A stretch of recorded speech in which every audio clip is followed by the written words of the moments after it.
This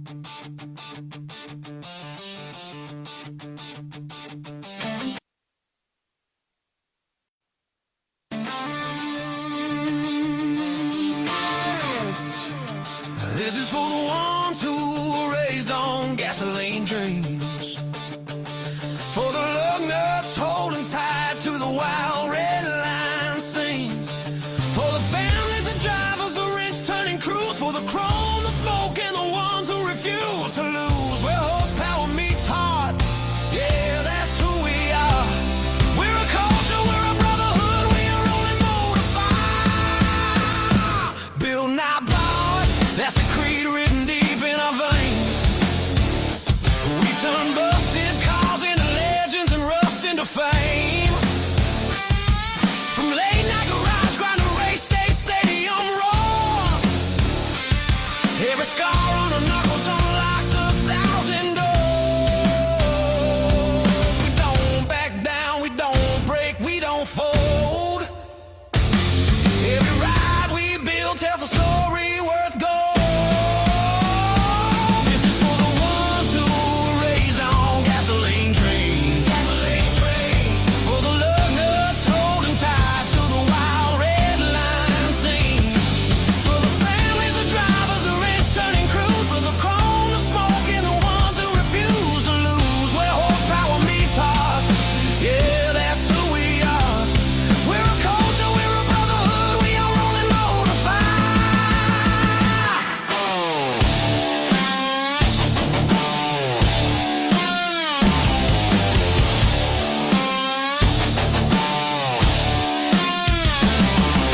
here's to the nights when the world said slow down, but the engine said no when we stood our ground. To the ones who grew up rich and when the rest took the easy way, we found our path in the piston noise and we'll ride it every day. Pedal to the metal, this is where we belong. Cars, trucks, monster trucks, loud and strong. Passion, pride, lug nuts, side by side. If you love what you drive, then ride, ride, ride. This is for the legends that started in dusty garages, for the kids who chase dreams through the scars and collages, for the racers who gave everything without fail, and the fans who stand proud when the engines wail. Where horsepower meets heart, yeah, this ain't a phase. It's our passion, our culture, and we'll live it to the grave.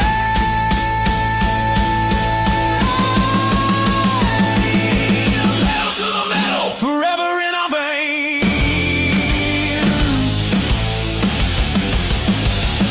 So look out, we're only getting louder from here. Nothing built strong was ever built out of fear. The road is wide open and the fire won't slow, because this isn't a hobby, this is the only life we know.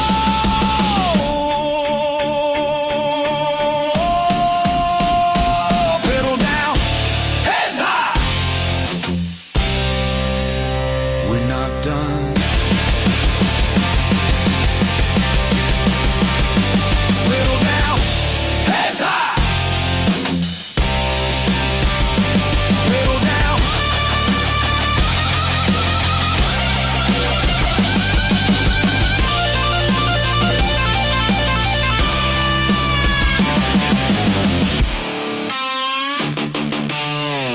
Ladies and gentlemen,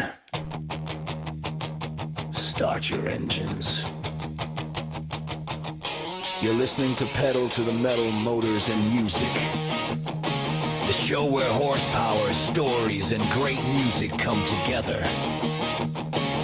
From beautiful collector classics to fire-breathing race cars to the ground-shaking thunder of monster trucks, this is where the world of motors meets the power of music. So strap in tight, fire up, and grab your favorite cold drink, because a ride is about to begin. And now, here's your host, Roller.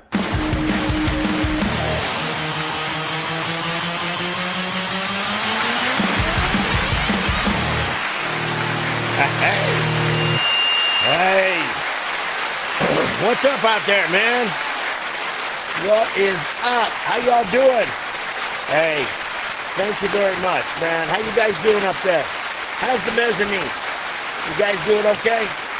Do you got the gum cigarettes? Smoke them if you got them. Yeah, baby. Smoke them if you got them. How you guys doing? Right on. There's my rowdies winking, blinking, and nod. What's up, dudes? How you been? Good job, man. Good to see you guys. Welcome, everybody. Welcome to the show. Let's bring it down a notch or five. A notch or five, you know what I mean? Just a notch or five. Hey, man, just having a good time, except for, Texas Rich is in here, and he's already starting trouble. He's already starting trouble in here, telling me my goatee stinks, and he wants green M&Ms, and, he's a handful. He is a handful. Carter, it looks like you got the duty tonight, because I don't think Cousin Debbie's going to be in here. And it looks like you're going to have the duty of posting everything, so it's up to you, baby girl. Hello, Darcel and Troy. How you guys doing? Glad to see you in here. Robert Haas, my brother. How you doing, man? Good to see you in here, big guy. Would love to talk to you about your trip and how the boat ride was and all that stuff, man.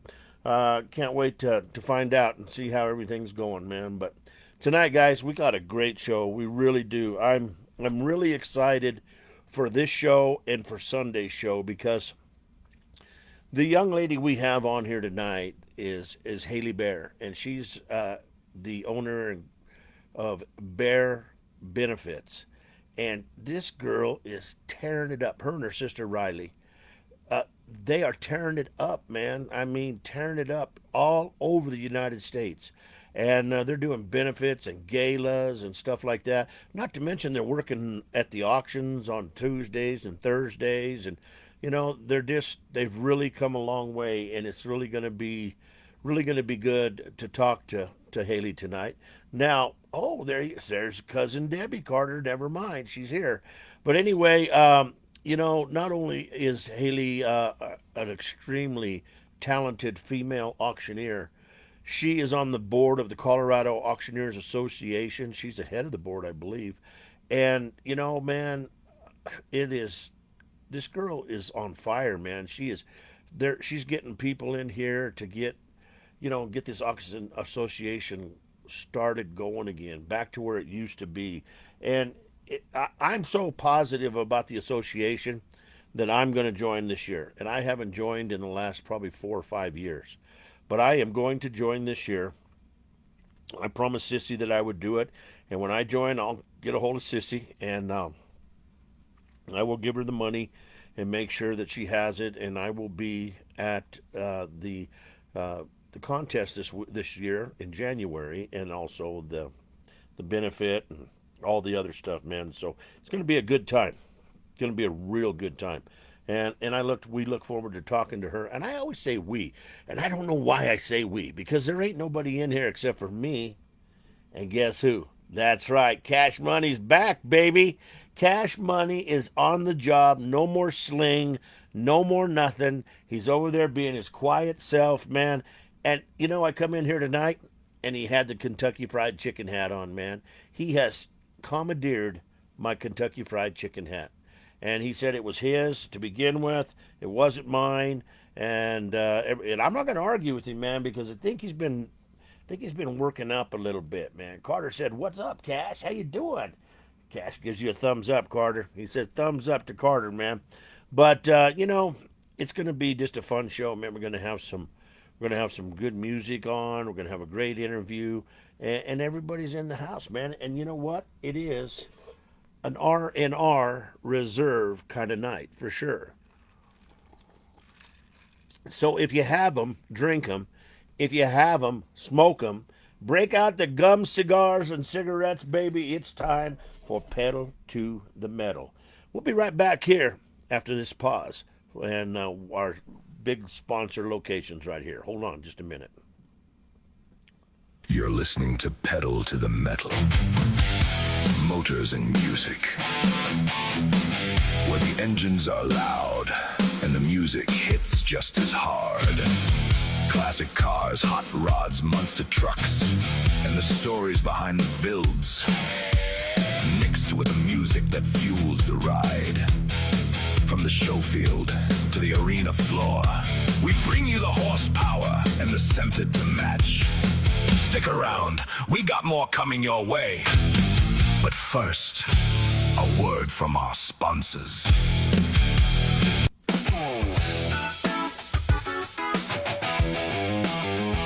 If you're tired of the same recycled playlists and ready for something with real energy, turn your dial, or better yet, go online and lock this in. Introducing the Edge Radio US, based out of Louisiana, and streaming worldwide at theedgeradious.com. This isn't just another internet station. This is where rock and roll live. Everything from the classics that built the foundation to the new bands that are lighting it up today. All genres, all eras, all real music. With over 49,000 listeners per minute worldwide, the Edge Radio US is bringing people together through sound, attitude, and pure music culture. Stream it free, 24 hours a day, 7 days a week, and take it anywhere you go. And it doesn't stop at music. The Edge also features talk shows covering racing, faith-based topics, celebrity news, new music, and everything in between.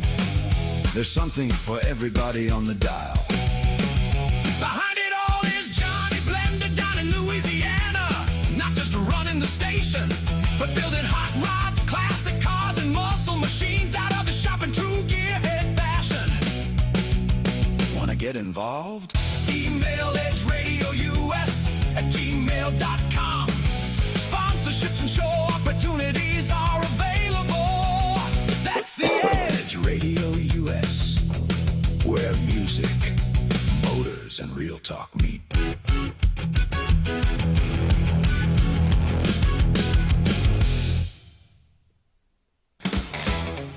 Hey, Pueblo, Colorado! Shine 'em up and roll 'em out! The streets are coming alive for the fiesta at Mercado. Motors, truck, bike, and car show. Saturday, September 12th, 2026. From noon till 5 at Mercado Motors. 2834 Lake Avenue in Pueblo. Bring the whole family out for an afternoon packed with lowriders, hot rods, classic cars, trucks, motorcycles, SUVs, and those beautiful lowrider bikes.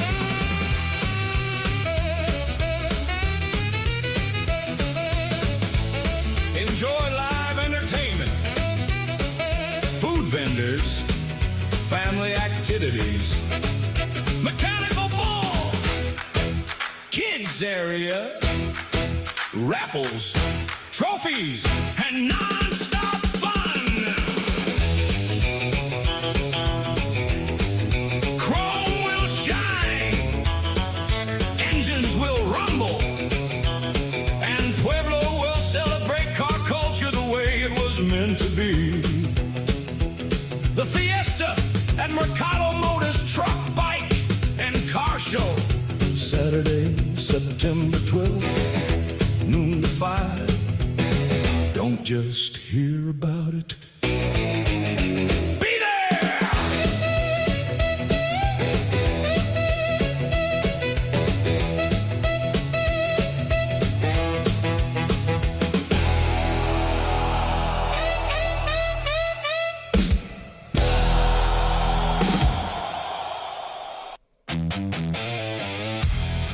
And now, we return to pedal to the metal.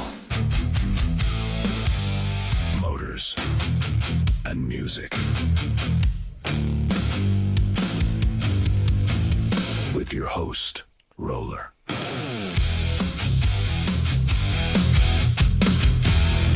Hey guys, we're back. We're back, and in the house right here, we got Colonel Dean Gunther, man, our Sunday interview. He's in here right now.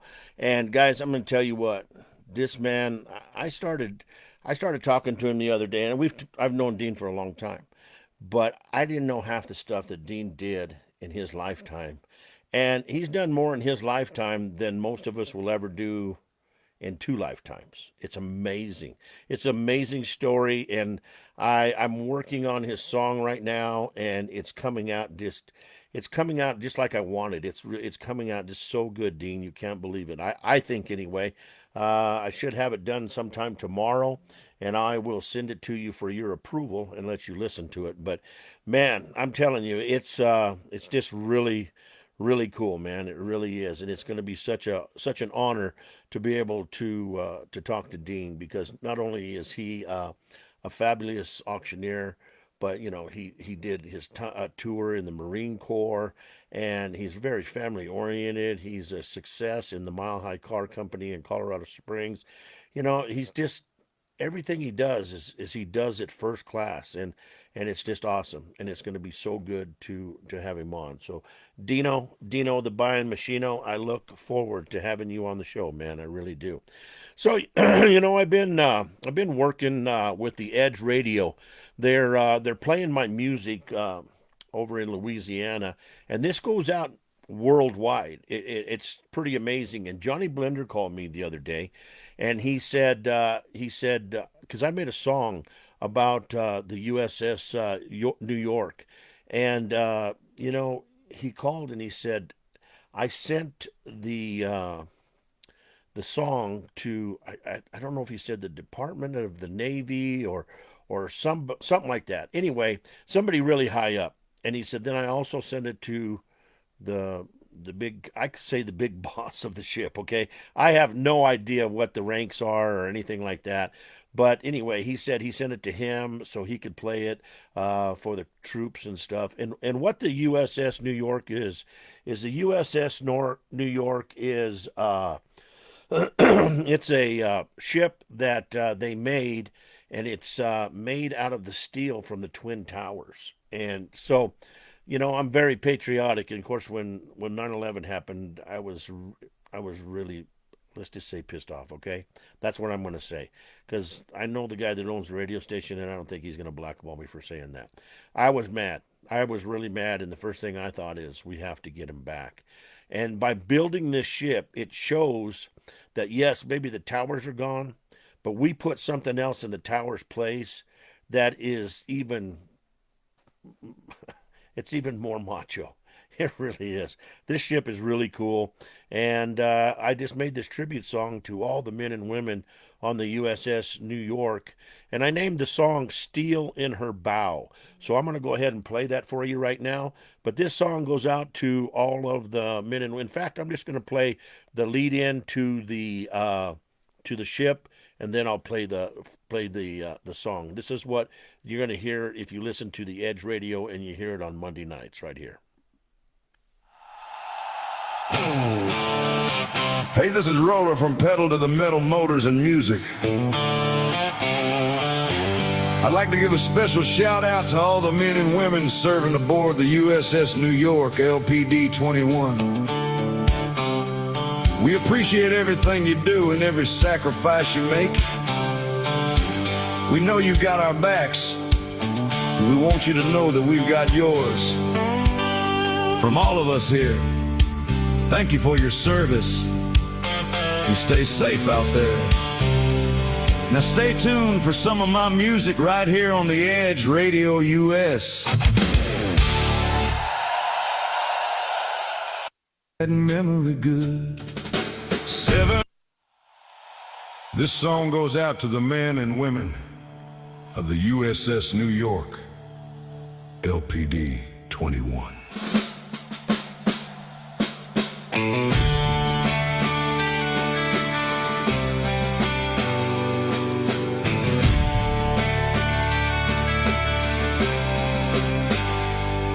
From a September morning when the whole world changed, from smoke above Manhattan and a nation wrapped in pain, they gathered up the steel where those mighty towers stood, and America said, build her strong and make that memory good. 7.5 tons were given life again, not buried in the ashes, but carried by women and men. Now she wears the name New York upon her battle gray, and carries those we lost with her every mile she makes. From ground zero to the ocean, from the harbor to the blue, there's a piece of American history sailing with her crew. There's steel in her bow and courage on her decks, a promise to remember and a debt we won't forget. Sailors stand and watch tonight, Marines prepared to go, guarding all we love beneath that red, white, and blue. When the sea gets rough and the night comes down, they stand there watching, they hold their ground. Strength forged through sacrifice, that's the vow. God bless the men and women with steel in her bow.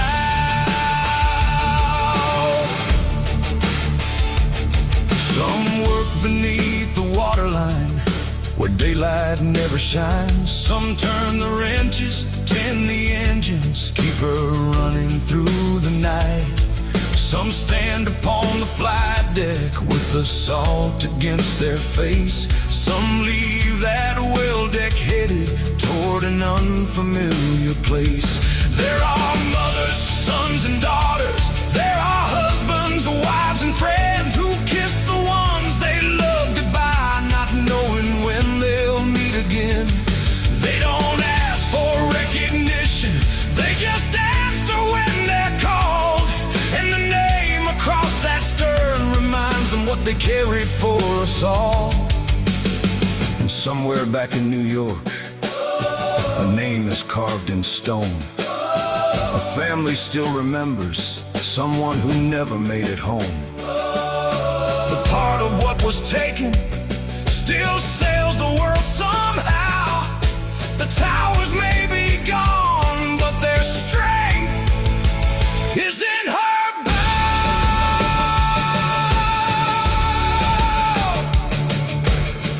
USS New York, LPD 21. Born from sacrifice, still sailing strong. Here's to every sailor who has walked her passageways, and every United States Marine who served aboard her grave. You carry New York City, you carry those we lost, you carry first responders who never counted up the cost. And wherever New York sails, beneath the stars, a morning sun, America remembers September 11, 2001. There's steel in her bow and courage on her decks, a promise to remember and a debt we won't forget. Sailors stand and watch tonight, Marines prepared to go, guarding all we love beneath that red, white, and blue. Let the whole world hear it when her colors fly. She was born from sorrow, but she sails with pride. Strength forged through sacrifice, that's the vow.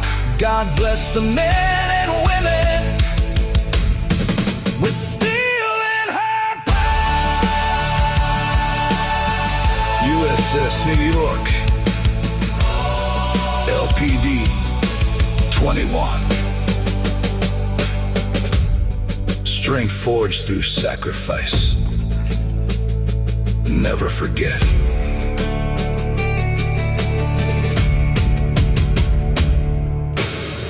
There you go, guys. I think that's an awesome tribute to those men and women that served on the ship and is serving now on the ship. So thank you guys very much for the job you do for our country, and please come home safe, okay?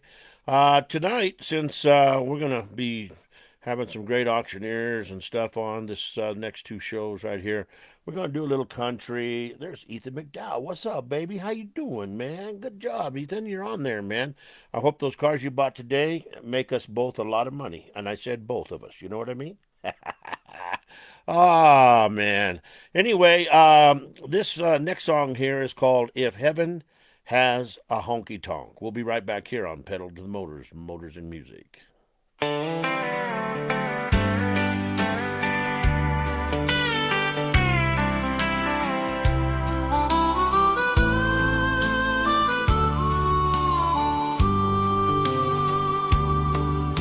If heaven has a honky tonk, there's a band on every stage, playing every country classic from every golden age. The fiddle starts the evening, the steel guitar still cries, and every song reminds you why good music never dies. Old friends gather round you with a smile upon their face. No strangers in this old dance hall, just amazing saving grace. No broken hearts, no lonely tears, no hurt to drag along. Just an endless Friday evening filled with one more country song. If heaven has a honky-tonk, save me one bar stool by the door, where the jukebox never quits and they dance across the floor. If heaven has a honky-tonk, let the neon softly glow, with a cold one on the counter and the best old songs we know. I'll shake the hands I've missed so much and hug the ones I've lost. Thank the good Lord for His mercy and the rugged old wooden cross. If heaven has a honky-tonk, that's where you'll find me someday, listening to that country band while the angels play. There's a waitress with a warm smile who knows us all by name. Every story gets a laugh instead of sorrow or blame. Mama's smiling in the corner, and Daddy's tapping with the beat. Grandpa's wearing polished boots while keeping perfect time with his feet. The dance floor's always crowded with couples hand in hand. Every step another memory to the greatest country band. Nobody's counting minutes, nobody's watching clocks, 'cause forever starts the moment heaven unlocks. If heaven has a honky-tonk, save me one bar stool by the door, where the jukebox never quits and they dance across the floor. If heaven has a honky-tonk, let the neon softly glow, with a cold one on the counter and the best old songs we know. I'll shake the hands I've missed so much and hug the ones I've lost. Thank the good Lord for His mercy and the rugged old wooden cross. If heaven has a honky-tonk, that's where you'll find me someday, listening to that country band while the angels play. Every prayer becomes a melody, every memory turns to light, every goodbye is forgotten in that everlasting night. The music never fades away, the love will never end. Every song's another blessing shared with family and friends.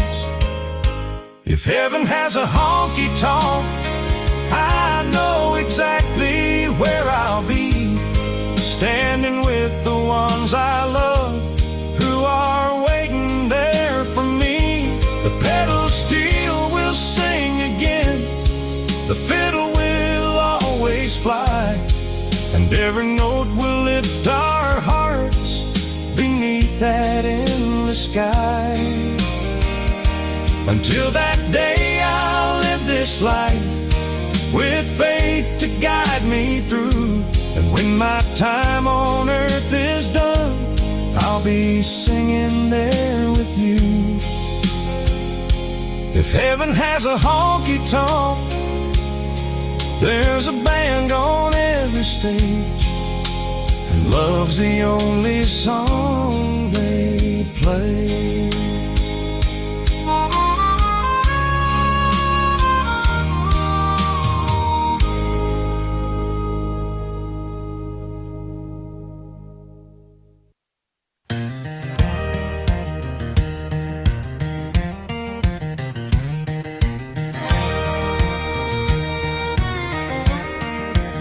He's got a gavel and a suitcase, always ready to roll. From Denver down to Houston, chasing that gold. Cattle in the morning, class 6 at night. Hammer falls down, he's catching that flight. He's the traveling auctioneer, voice sharp and clear, selling dreams to strangers from town to town each year. From muscle cars to dairy steers, he's known far and near. But when the bidding's done, he's all alone, the traveling auctioneer. From Dallas to Abilene and all the barns between, he's the fastest tongue the crowd has ever seen. He's a multi-world champ, best in the land, with a mic in his grip and a crowd in his hand. Now I got 100, can I get 200 bid? Now who'll make it easy?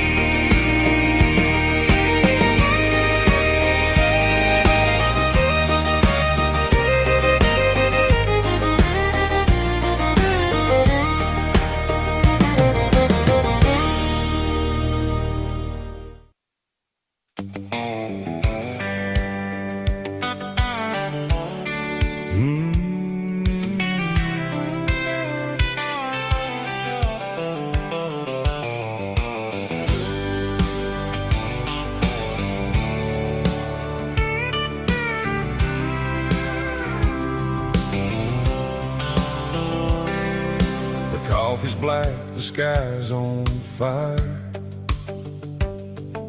The wind still sings through telephone wires. My old boots carry yesterday's dust. Another sunrise, another little bit of trust. I've chased neon all across this land with a 6-string guitar and these weathered hands. But every mile keeps calling me, like the plains were written in my destiny.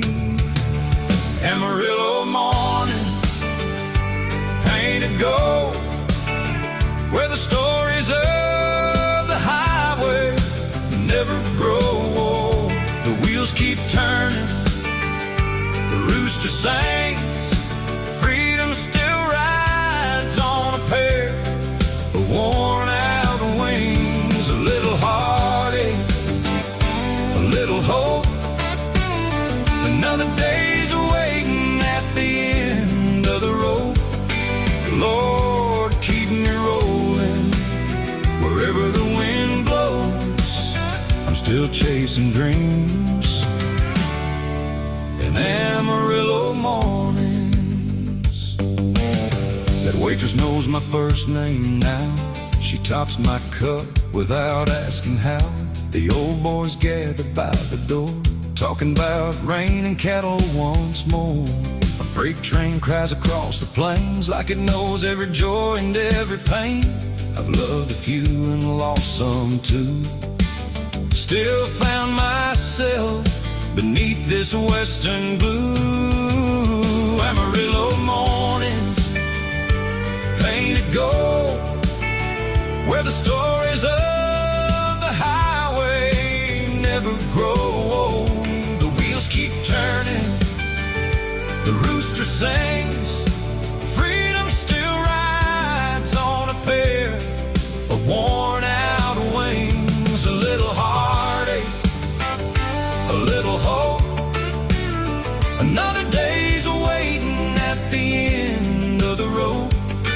Lord, keep me rolling wherever the wind blows.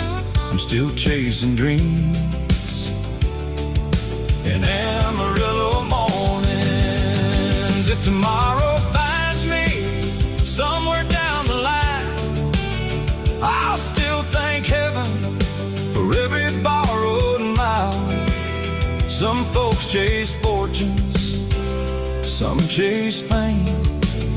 I've been chasing sunsets that all look the same. I'd rather have this old guitar and open sky than a mansion where a dream goes to die.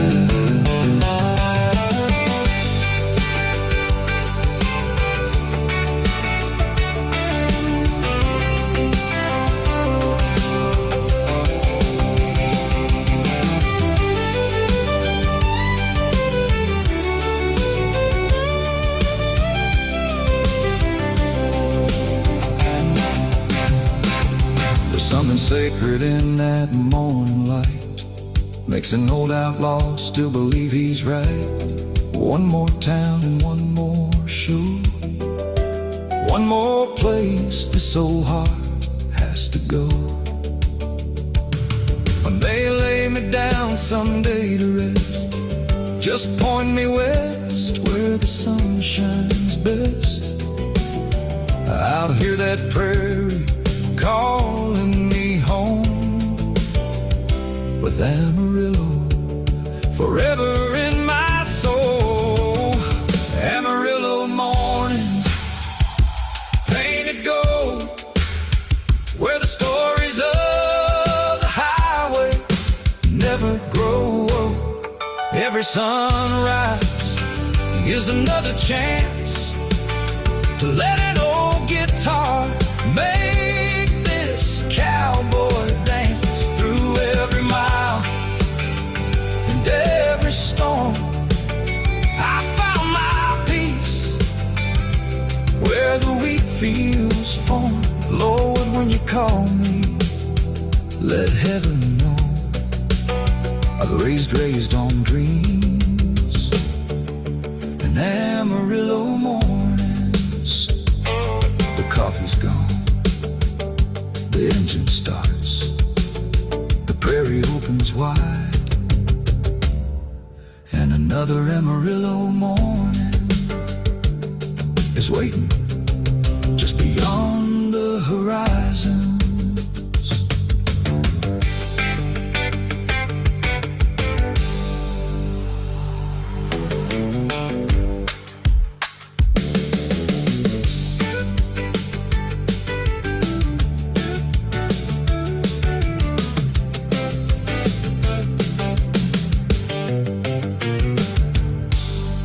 There we go, Amarillo Mornings right here on Pedal to the Metal Motors and Music. Hey guys, can you hear the music? I just did a music check on or sound check on my phone and I can't pick it up. Are you guys, can you hear the music out there? Somebody respond back.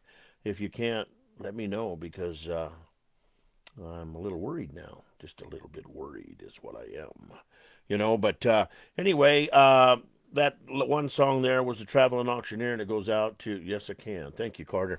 That one song goes out to my buddy Scott Goodyear, the Traveling Auctioneer. Miss Rhonda, how are you? I hope you had a great day today with the world's best auctioneer selling for you, and that's Mr. Goodyear. I hope that you brought a lot of money. I hope everything were good. And also, are you going to be handling the account from now on? So anyway, I got another song right here, and this is called "The Jukebox Knows My Name." We'll be right back here on Pedal to the Metal, Motors and Music.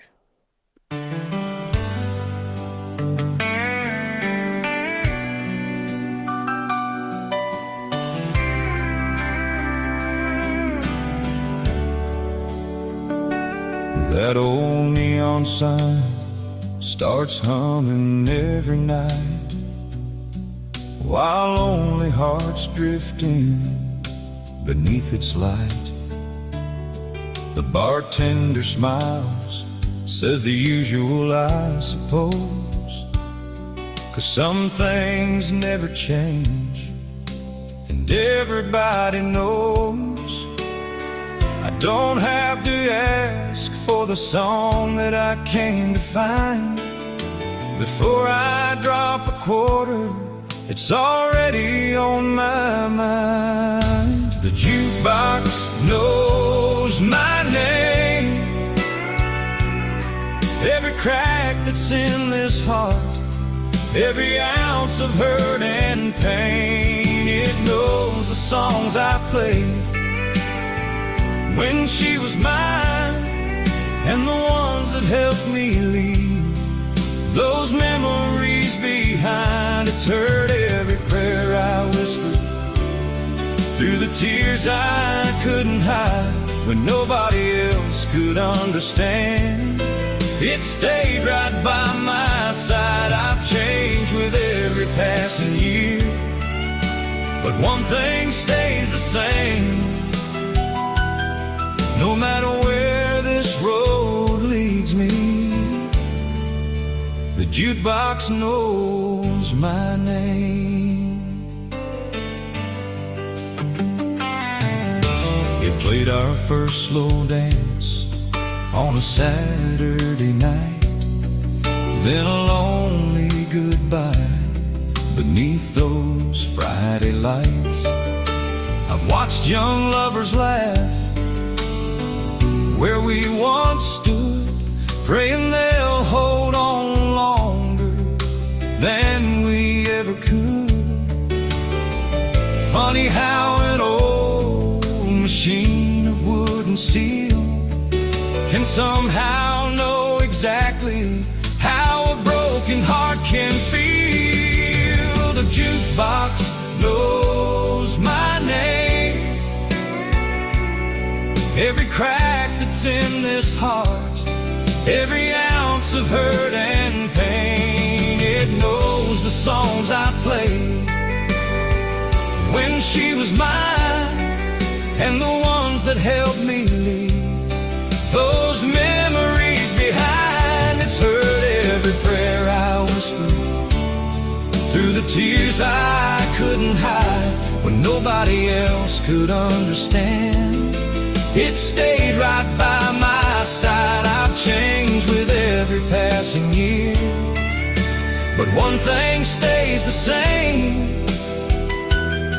No matter where this road leads me, the jukebox knows my name. Someday these hands won't drop another dime. Someone else will stand here trying to outrun time.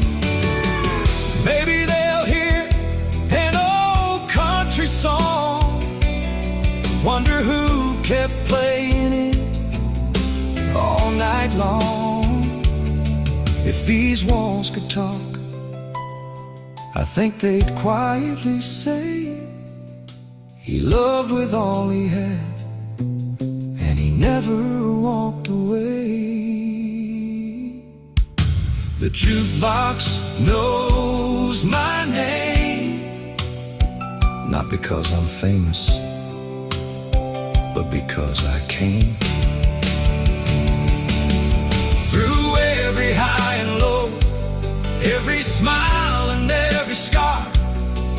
Carried pieces of my soul inside, 6 strings and no guitars. If heaven has a corner where the country music plays, I hope there's one old jukebox there, remembering my days, until I hear those angels call and they write my final page. The jukebox knows my heart, the jukebox knows my soul. The jukebox knows my name. Some folks leave behind money, some leave behind trophies. Me, I just hope somebody remembers the songs. And the man who believed, every one of them.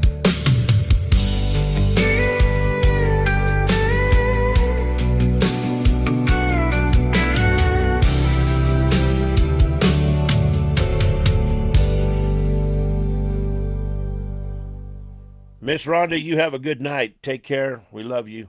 Glad you stopped in. Thank you very much for listening. Scott Goodyear, why are you doing this? And Ethan, quit enabling him. Quit teasing him. I mean, Ethan, he's only doing it to be Scott, okay? He knows what time. He already knows what time. There's my brother Bob in there tonight. How you doing, bro? Glad to see you in here, man. Love you.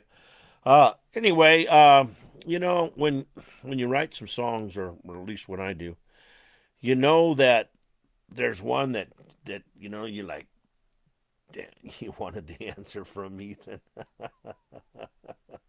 Oh, he wanted it from me. He knows. I got your time. You know what that means.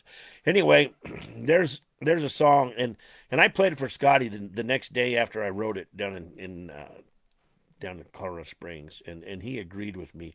This song here, there's just something about this song that really, yeah, no shit, working in the triple digit heat, that ain't no joke. Anyway, this song just really was one of those songs that you're like, damn, this thing really just kind of hits home bases. It hits all of them, man. It really does. So I'm going to play it for you right now. This is called Beer, a Women, and Whiskey, right here on Pedal to the Metal, Motors and Music.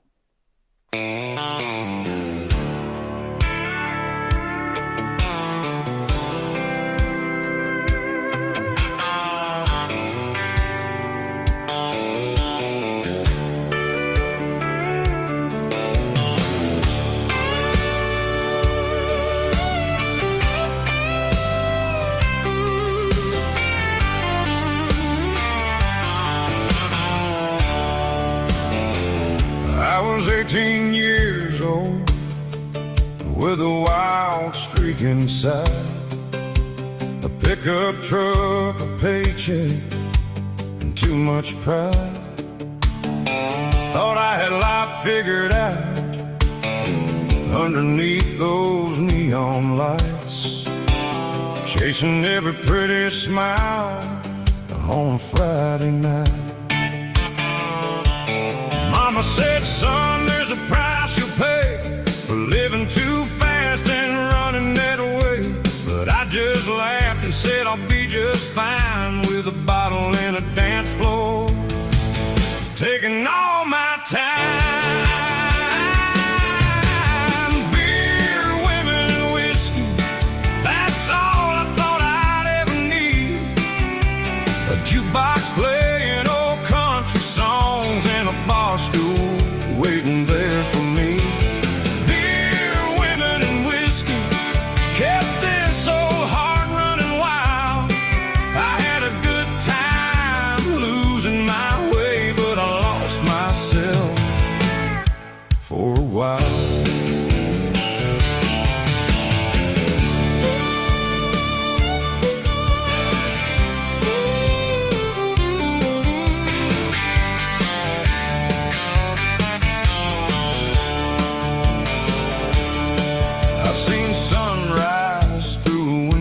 Glass, wondering where the good years passed. Had some good friends, had some broken dreams, and some memories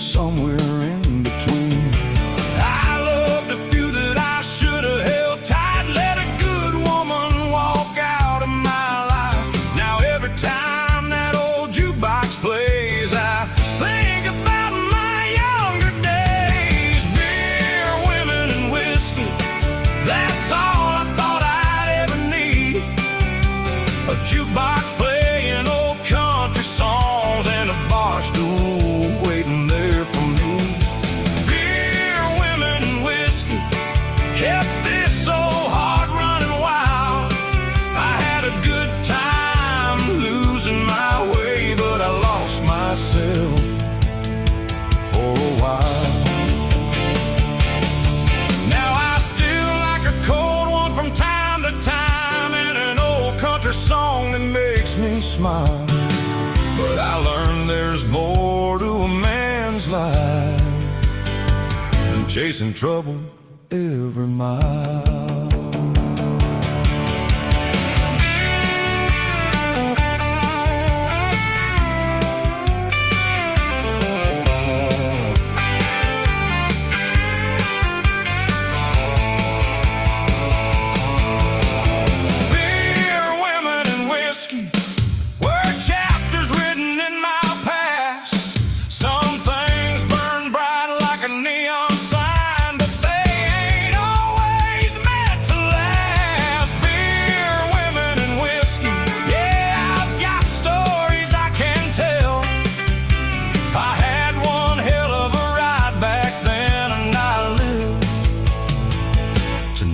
Myself.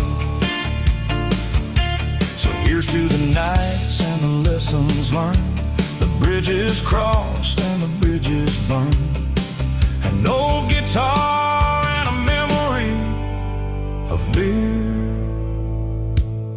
women and whiskey.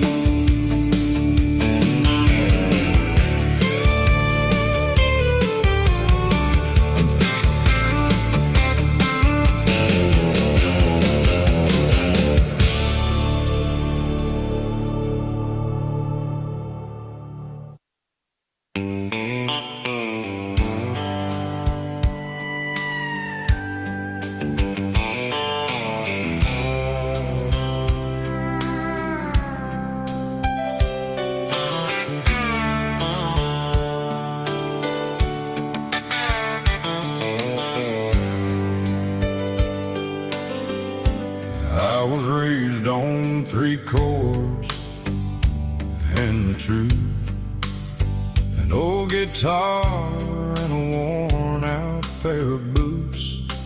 Daddy played Hank on that old radio, taught me about life everywhere we go. He said, son, you'll stumble, you'll fall sometimes, you'll lose a few battles, cross a few lines, but every wrong road and every mistake can still lead you home if your heart don't break.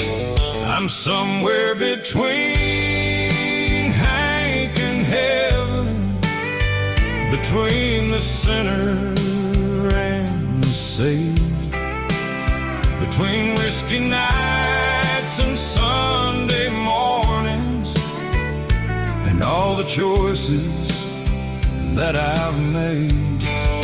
Somewhere between Hank and heaven, between the darkness and the light, I'm just an old song still playing, trying to get the ending right. I've closed down bars underneath neon signs, loved some women I should have kept in my life. I've spent some nights talking to the moon, wondering why goodbye always comes too soon. But that pedal still keeps crying my name, reminding me we all carry some pain. Every scar is just a story we tell about the times we climb back out of hell. I'm somewhere between Hank and heaven, between the sinner and the saved, between whiskey nights and Sunday mornings, and all the choices that I've made. Somewhere between Hank and between the darkness and the light. I'm just an old song still playing, trying to get the ending right. I ain't no angel with a perfect past, and I know this ride won't forever last. But when they lay me down someday, I hope the good Lord smiles and says, you learned from every mile you drove. You gave more love than you owed. Somewhere between Hank and heaven, I finally found some peace of mind. I quit counting all my failures and started counting precious time. Somewhere between Hank and heaven, when my last song fades away, I hope Hank plays me through the gates, and heaven lets me stay. Just an old guitar and a memory of the man I tried to be. Somewhere between Hank and heaven.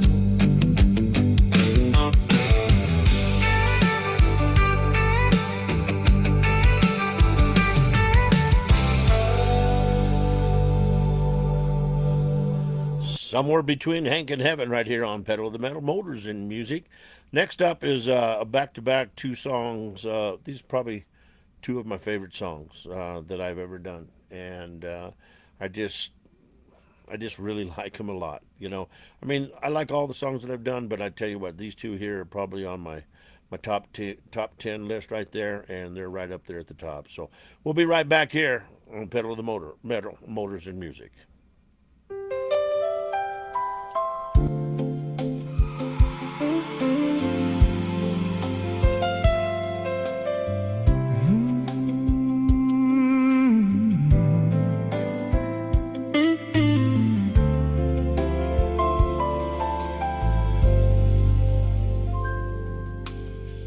Friday night finally rolled around. Another long week wearing me down. Loosened my tie in the parking lot. Told myself one or two and then I'm gone. Neon glow in an old bar stool. Low slow jazz feeling smooth and cool. Bartender asked the usual tonight. I said yeah, just something to make things right. Didn't walk in looking for romance. Wasn't thinking love even had a chance. Then the room stopped somewhere near the door when I saw her standing there across the floor. Dark hair falling down her shoulder. Smile made the whole room softer. And right then something hit me hard, like fate slid over one more card. I came in just to wash away the week. A couple cocktails and some quiet drinking. But then you looked my way, and every lonely thought just slipped away. Girl, I swear the whole world disappeared when that little smile of yours appeared. I wasn't looking for somebody new, till Friday night walked in looking like you.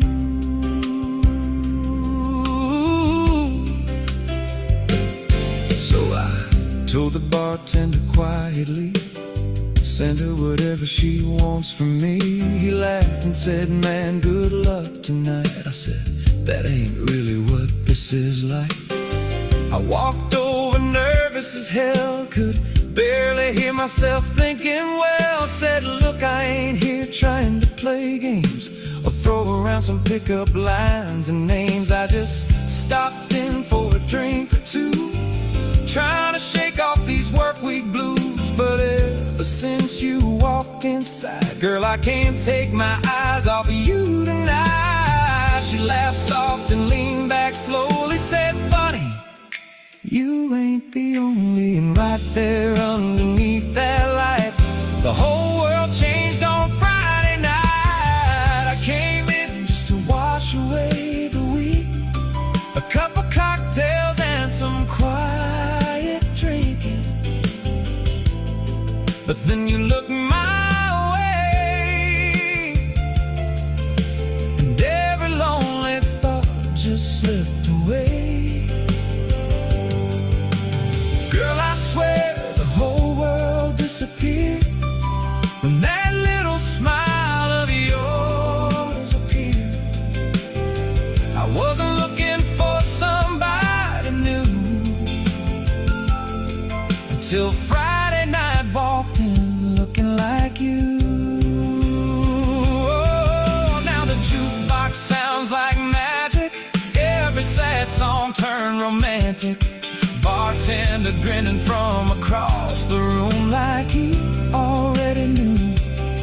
And those 2 drinks I came in for turned into closing down the door. Funny how life can change that fast when the right eyes find you at last. I came in just to wash away the week. Now I'm hanging on every word you speak. Girl, you turned this whole night around.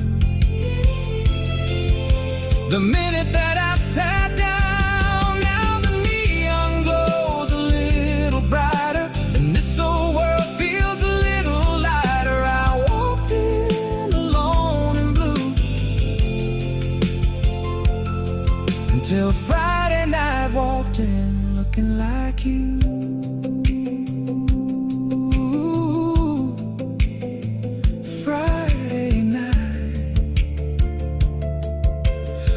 Drink turned into forever, and neither one of us saw it coming.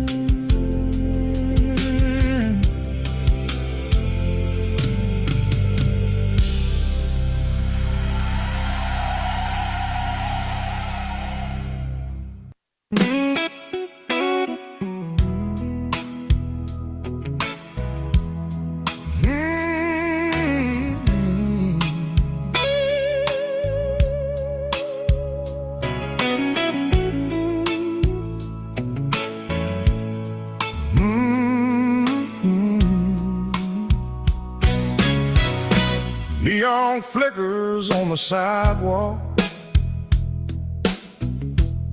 Memphis night alive. Boot steps echo down the pavement where the blues still thrive. From the Daisy Theater to Club Handy's old stage glow, every corner's got a heartbeat from 100 years ago. I passed by Rum Boogie Cafe, hear a guitar cry, like a king of blues still bending notes that never die. And I swear I hear a piano rolling through the night, like Fats Domino's still playing somewhere out of sight. I'm walking with with the legends on Behr tonight, where the past and the present collide in the light. Every doorway's got a story, every shadow's got a name, and the ghosts of the music still fan the flame. Yeah, I'm walking with the legends on Behr. They say a young man once walked here, quiet, watching every move, learn the soul of every rhythm, every Memphis groove. Elvis Presley found his fire in these midnight sounds. Now his echo rides the breeze when the sun goes down. I feel a Lucille crying in the humid air tonight. That sweet sting of 6 steel strings cutting through the night. You can hear B.B. King in every note that lingers on, like he never really left, just kept playing on. I'm walking with the legends on Behr tonight,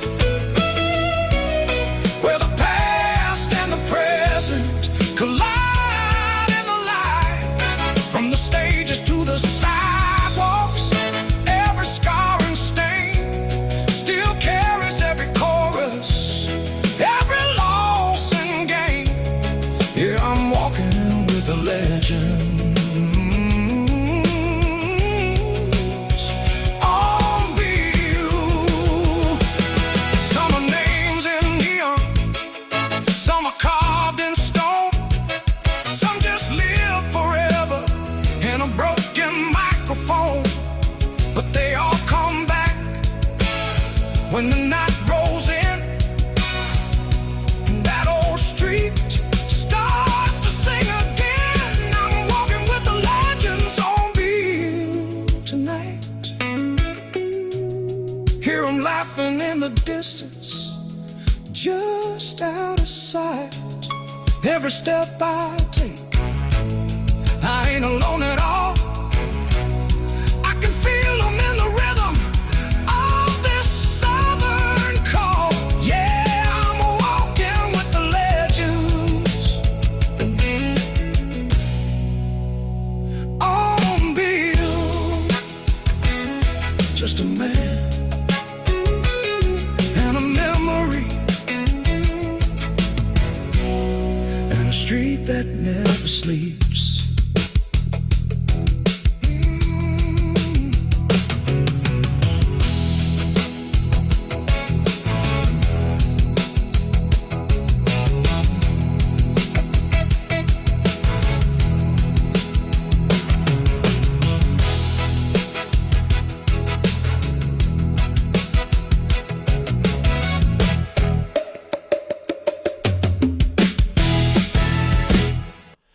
Walking with the legends on Bill. Dance, roller, dance. No way, Jose. It ain't gonna happen right here.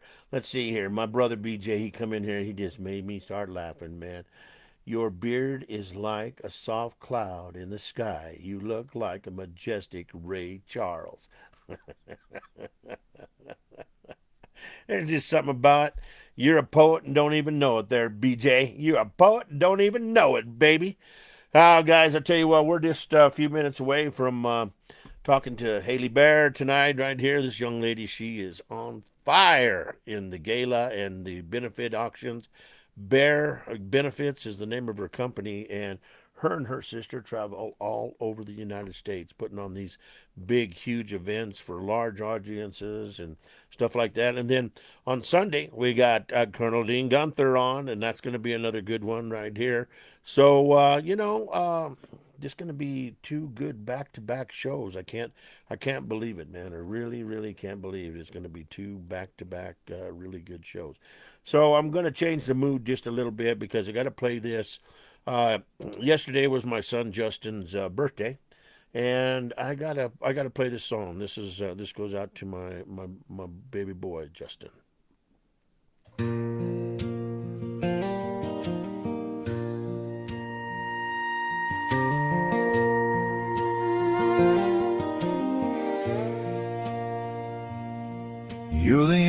youngest of our three boys, a shining star in our story of life.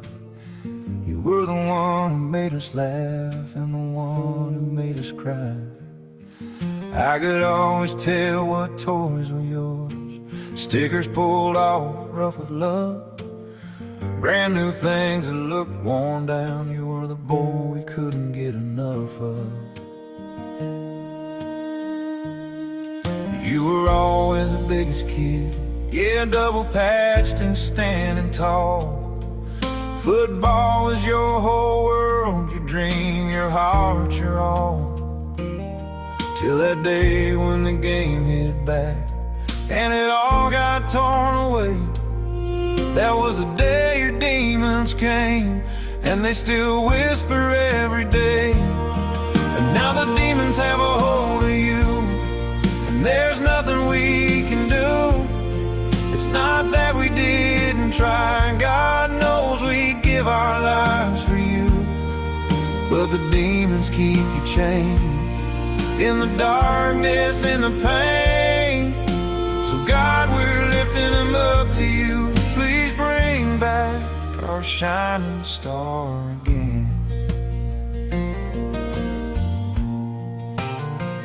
God sent your coach knocking at our door, said something wasn't right, but we believed in you with everything. Thought our faith alone was tight. Then the pills became your comfort, taking every hurt away. You hid the truth until the chains were too heavy to escape. We searched every back road town, called every friend you ever knew, driving all night with the porch light on, praying somehow we'd find you. People judge what they don't understand, but they've never walked where you've been.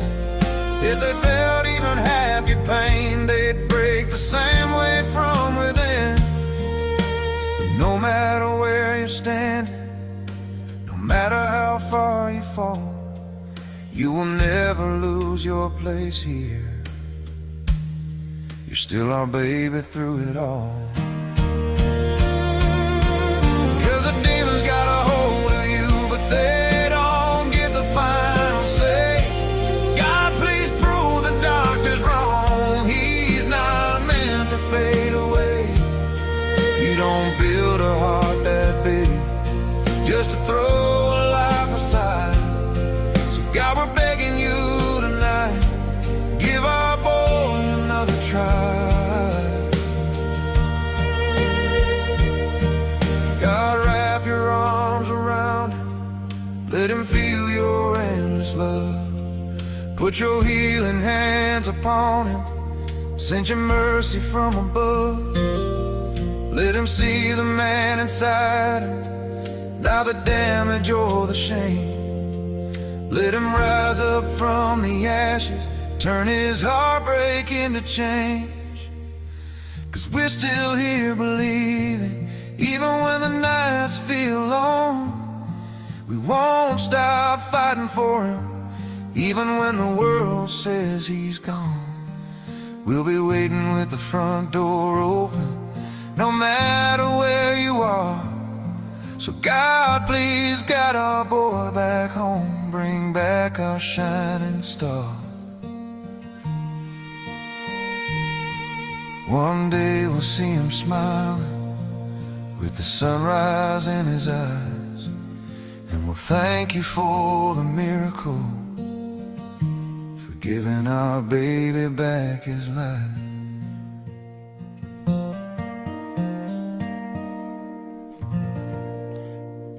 Happy birthday, buddy. Let's see here. Let's give Haile a call. What do you think? Let's give Haile a call, see what she's up to, see if she's ready to talk. Hi, if you record your name and reason for calling, I'll see if this person is available. Jeff Richards, pedal to the metal.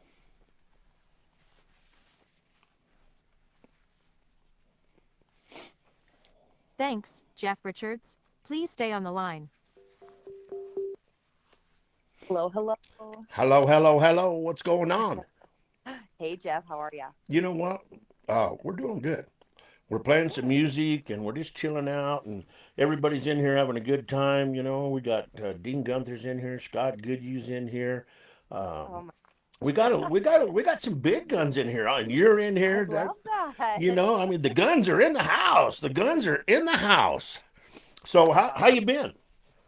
Everything's good. For the most part, just in all transparency, we are getting new flooring put in. So Oh, I have been living on plywood and ripping nails out. My hands are calloused and red. I tell you, I know exactly. We got wooden floors put in here a couple of years ago, and it's not fun. I mean, it's not fun Not because my wife is like, she hates dust, she hates dirt, and it's everywhere. That's the We're doing biggest the thing. exact same thing though. Yeah, We same thank God the for wood whiskey. floors. Thank God for whiskey. That's all I can say. Exactly. Whiskey and wine. So, you doing the whole complete house? We are. Oh, Yeah. wow. So again, I'm an animal lover. We have a Yeah, lot of animals. We have five, two dogs, three cats, right. and we just can't do it to the carpet anymore. And with that, I'm like, if we're gonna get the wood upstairs and replace the carpet, it's gonna look weird coming down the steps, and then you see this darker wood. So Uh-huh. we're just doing the whole house. That's the best way.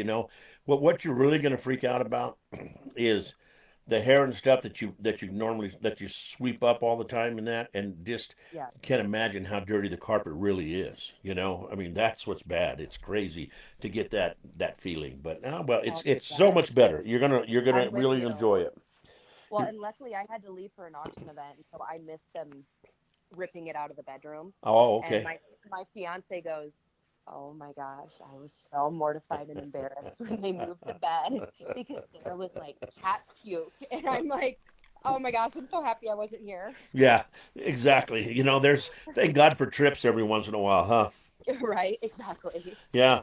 Well, number one, thank you for being on the show. I really appreciate it. Your Aw. sister, she talks really big about you. Oh, well, I think a lot of her, and thank you. Thank you for having me. No problem, no problem. And number two is, I think that what you guys are doing and we'll get into the association here in a little bit, but I think what you guys are doing to the association is just tremendous. I think it's a wake up call for something that needed to be woke up. I really do. I think it's something that needed to be happening for a long time, and we got some young blood in there, and I am so stoked. I mean, I'm becoming a member again after not being a member for 4 or 5 years. That's awesome. Does that mean we'll get to see you at our Oh convention? yes, ma'am. Yes, ma'am. Ah, great. We'd love Guaranteed, to have you. for sure, for sure. So let's get started. Why don't you tell the people uh, tonight here on the show a little bit about yourself and where you grew up?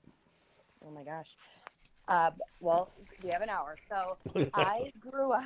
I grew up in the Midwest, born and raised in a small town in Iowa, over by Clear Lake, which is kind of the boating fun area everybody went to hang out at. And then Right. when I was in fifth grade, my mom had a job opportunity, so we actually moved closer to Des Moines, Uh huh. capital, and grew up for the rest of my life there, and then went to Iowa State. And then after graduating from Iowa State, I moved out to Colorado. And so just kind of spent my whole life, the first 22 years of my life in the state of Iowa, Uh huh. and had a very normal, I'd say for the most part, normal childhood. Played sports and was involved in a lot of extracurriculars. And then when I was 15, I that's when I went to auction school, and my life kind of changed from there, I'd say. Well, number one, you grow up with an uncle like Paul Behr, and and really he's a phenomena in the auction business. Yeah, I mean, he's just. I'm he is. glad to be able to call him a friend and to have him buy me breakfast every once in a while. I really enjoy that. Yeah, Nothing never got better your than a credit Paul card. Behr breakfast being bought by Paul Behr. he has to pay for it. You can never get out your credit card. No, you can't. And that's one thing. And he always brings something. I mean, he always brings Chocolate. something for my granddaughter. I've got A teddy more bear. little bears and different things like that, boxes of candy and stuff. He's just got a heart as big as Texas, and he's just a great guy. And I really learned a lot from him in the business. And I know you did too. So, when you first got into the business, not into the business, but into auction school, what did you have any inclination that it was going to be as big as it is right now? No, and honestly, to add to something you just said, everybody thinks, oh, like your last name is Bear. You grew up in this industry. You knew about this industry. You got to learn from Paul. Well, I try to remind people later in life, when I got more involved in the auction industry, I did learn a lot from Paul, and he's the best mentor I've ever had. Uh huh. But growing up, I had really no idea what my uncle did because think about it. I'm living in Iowa. Right. Paul is in Colorado, Uh huh. and he's also my great uncle. So it's not like he's my dad's brother or my mom's brother, and Uh huh. I get to see him at Christmas and think I didn't really get to see him a whole lot. Now, funny you brought up the gifts because every now and again when we would see our Uncle Paul, he would always give us like little Christmas Santa gifts of a singing, dancing Santa or a snowman and little things like that. And that's how we kind of remembered our Uncle Paul, like, oh, the dancing snowman. Right. Our Uncle Paul gave us that, or the chocolates, or he'd give us the gold dollars, the gold dollars and coins. And it wasn't until I was 15 that I kind of was pushed into going into auction school that I really got the big picture of what he did. And even then, Jeff, I had no idea. We get this CD in the mail, and it's like the big brown bug bit a big brown bear. Yeah, And my exactly. sister Well, I've done that are a million laughing times. through our teeth. Well, we're like, what is this? What are these? What do we have to say these things?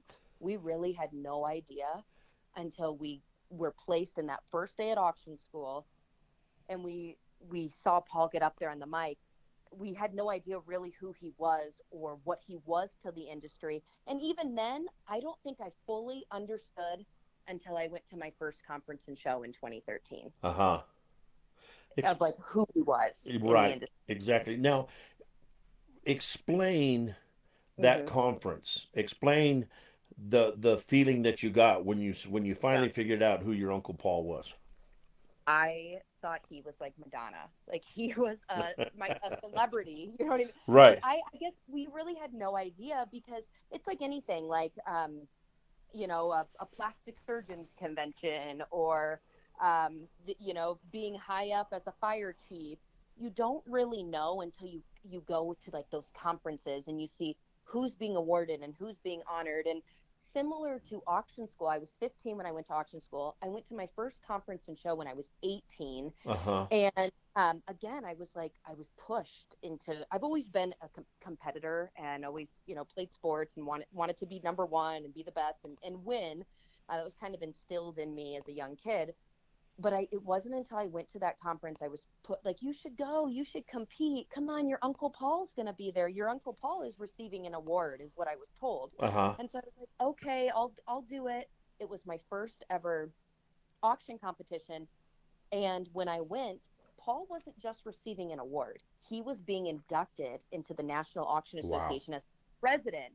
And so it wasn't until I saw that moment and the passing of the gavel and him up on the dais with everybody else on stage and speaking so much that I fully understood, oh my gosh, this guy really is a huge legend in the industry. He's so respected. He's Uh, shaking hands, kissing babies, so loved that I guaranteed. really took it in.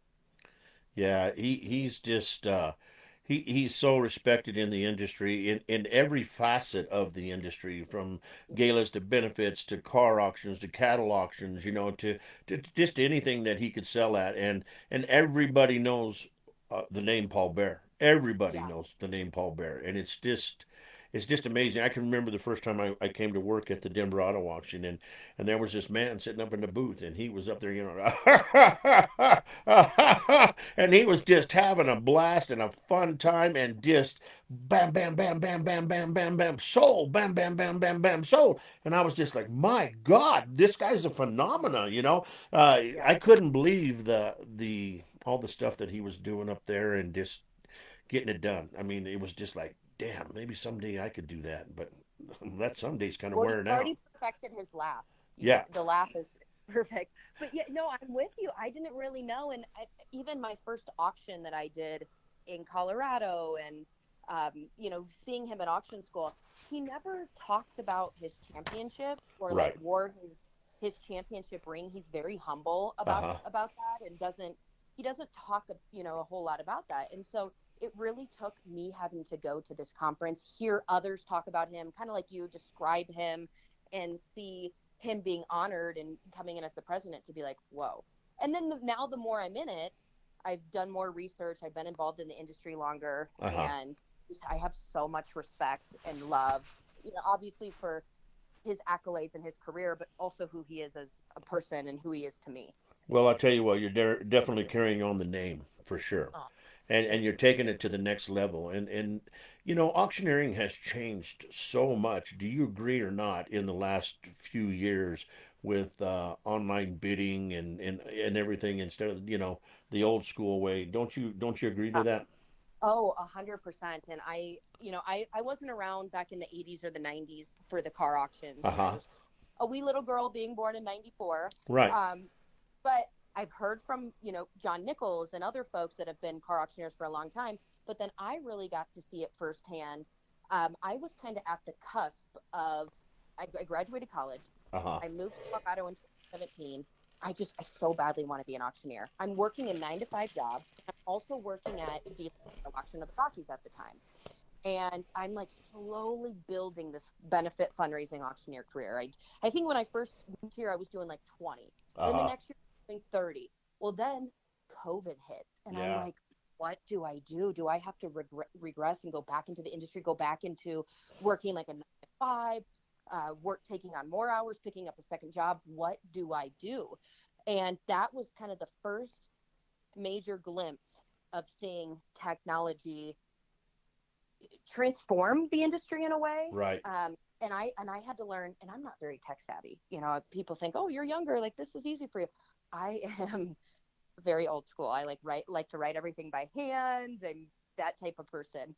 And I had to pivot and I had to adapt and I had to figure it out because I just wanted to be an auctioneer. I didn't want to work a 9 to 5 or be in a Sure. cubicle, or and so luckily I did. And I actually, my business grew in 2020, and I did over 40. I think I did like 44 fundraisers, and it, My it was God. virtual. Yeah, it was all, I was just on a video screen and having to talk to thin air and, pull things out of my mind and come up with fun things.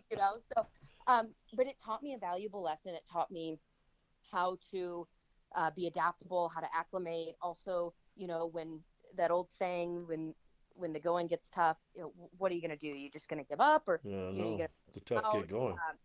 Yeah, exactly. And so figured it out. And then in 2021, it was great because we weren't completely in the clear, but people were so ready to get back to in-person events. Uh And then huh. it just skyrocketed from there.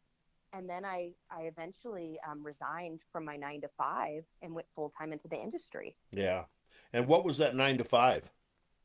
So again, I always say it's a God thing. Like it was divine intervention, just how it worked out perfectly. But I was between, when I graduated college, I wanted to either move to Colorado or Arizona. Oh. I had Paul here in Colorado. I had a mentor also in Arizona, Uh huh. and I was trying to figure it out. Well, luckily, I had a job interview in Colorado, and I ended up getting hired. It was in the auction industry. It was with a mobile bidding company, Uh huh. and so I was basically selling the software for attendees to bid on silent auction items Oh at a wow. fundraiser. Yeah, and so it got me more into the industry. And then the other thing that it did, it allowed me and kind of helped me to figure out, what is this mobile bidding? How does this work? How does the tech side work? And so then I increased my knowledge on that side of being able to talk with clients and gain new business. Wow. Do you believe that that the silent auction is a is good for the live auction, or do you think it takes money out of the live auction? You know, or Hmm. how do you feel about that? Yeah, great question. I actually used to teach a class on this at Worldwide. Paul would have me come in and instruct. I don't think it takes away from the live auction, and the reason why is I think there's a couple of reasons. Number one, I think your live auction folks are typically the ones that more so want to be seen. Sure. Uh, and they're not going to stop me. There's a sense of urgency the live auction creates. They're not going to stop me in the live auction. Oh, wait a minute, and put their hand in my face. Wait a minute, auctioneer. I can't give you a bid right now. I got to bid on my phone first, and then, you know what I mean? I do. they're, I do. they're more inclined to be in the moment of the live. Right. I don't think it distracts. You know what I think is more distracting? I think it's more distracting to have paper bid sheets. And I've seen this. I've been introduced, and then they right when they introduce me, they make a comment saying, "Oh, and we're gonna close the silent in 10 minutes." And then I watch people get out of their tables Yeah. and then go and place a bid, and I'm like, that's distracting Yeah. because studies show about 10% of the room will bid in the live auction. Uh huh. I don't. I actually would keep the silent open more than not. It just again depends on the crowd and the audience and the nonprofit who it is and how they operate. But if only 10% are bidding in the room, I'd leave the silent open on the phone. Let those folks that aren't bidding create some revenue back into the auction rather than, I mean, they're going to be on their phones anyway nowadays with Facebook and texting and all the stuff that we have. Right. I don't think it takes away, but I will tell you one of the things I'm noticing more and more from nonprofits, they're getting rid of the silent, or Yeah. they're doing quality over quantity and trying to do like 15 or 20 really big ticket items in the silent. Exactly. Yeah, because you just don't have the manpower to go out and you spend 100 hours securing these little gift cards and items, and then it brings in $6,000. Like, Exactly. Exactly. It's there's nothing more terrifying than going to an auction and you say, well, how many silent bid auctions do you guys have or items do you have? And they go, oh, we gathered up 40, and you're like, 40. My God, this is going to take all night, But yeah, I've noticed that. I done a couple of them this year, and I noticed that there was a less amount, but a better quality, like trips and signed jerseys and different things like that, compared to somebody making earrings and giving you a pair of earrings or something like that. right, or a yoga mat. It's like, come on, Yeah. now. Oh yeah. Yeah. Or pickleball set or something like that. Yeah, you're right. So what was your most terrifying moment as an auctioneer when you were doing a benefit? What was the most terrifying? I mean, crowd interaction or something that happened during the auction. Just what was your most terrifying deal? Oh my gosh, I've had so many situations. I've worked with the great Gary Corbett, and Uh-huh. I will never forget this, Jeff. The lighting went out, the Oh sound, man. the video didn't work. Like that in itself, I wasn't the auctioneer. I was helping him as a ringman, but that in itself was like, it was great to see because I'm like, Gary's so good at adapting with humor. Sure. Um, for myself, I think I've had anything and everything go wrong. I mean, I have had, uh, this is so embarrassing. I have had my sticky boobs fall off like in the middle of an auction, and I had to try to think on the spot. How do I make it not look obvious? They're looking at me. I have the microphone in hand. I'm talking to them. All eyes on me right now. How do I direct it somewhere else and then turn around and kind of wiggle these to the floor?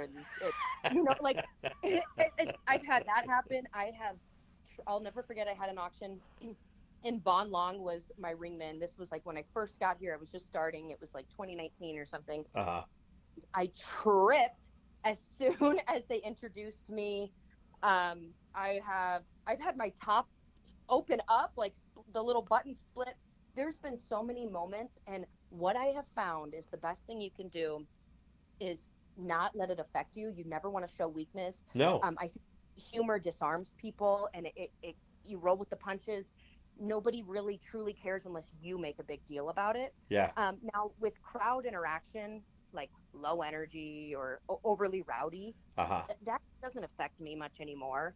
I think just doing this so much, like we have about 150 fundraising auctions on the books on the calendar, and I've kind of seen it all with the different types of crowds that I'm not really affected if it's going to be low energy or if it's going to be really rowdy. I figure out how to, kind of handle that on the spot and what I need to do to adapt. Right. Do you find, and Scott Goodhue's in here, and he said that his top fell open too one time, and he had that happen to him. I, I bet he had a lot of chest hair coming out. Now you, oh, I you don't gave have me a that problem. visual. I got to go get some Pepto Bismol now. You've given me a visual. I want to see a picture. I want to see that real picture, real deal. So, you know, when you have a really rowdy crowd out Yeah. there, and you got somebody that really they're doing all the bidding, they're buying everything, and Yeah. they're showing everybody they're buying everything. Do you find it's good to make the audience aware of, hey, this guy's buying everything, and then it feeds his fire and it causes him to bid more?